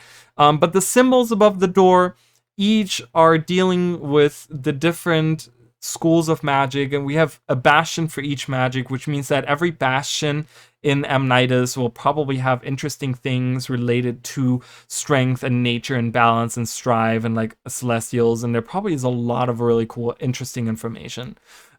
So yeah, that's pretty much it, guys. We're at 3 hours. I'm not gonna drag this on any longer. But yeah, thank you guys so much for watching. If you guys have been sticking with me, if you guys want to discuss this, I will be live later on tonight. This video will probably come out right before then. There probably won't be enough time for you guys to actually watch it or whatever. But yeah, so are you guys hyped now? Is this the stuff that you guys have been looking forward to? This is the stuff I've been looking forward to. We got a ton of information and a ton of hints for the future and a ton of hints as to what is going to happen in this expansion. This is the exact, like, I'm not going to be able to sleep for the next 7 days, okay? That's what's going to happen. So thank you guys so much. If you guys haven't subscribed to the channel, I would really appreciate it. You can join the channel, you get cool little badges, and we have a merch store. You know, of course, I have to point that out. And yeah, if you guys want to join me, I'm going to be going live tonight later on, like always. But I'm also on Twitter, tweet at me if you want to. It's at Arali1992. And we also have a Discord channel. If you guys want to chat more, we can do that there as well. You know, provide pictures or interesting things that you guys want to talk about. Other than that, I will see you all later. Bye, guys.